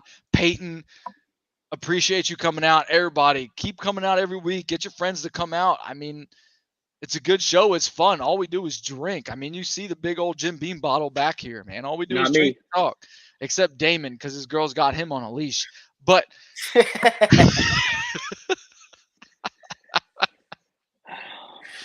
and thanks, Matt's mom, for coming through. It's first time having a guest.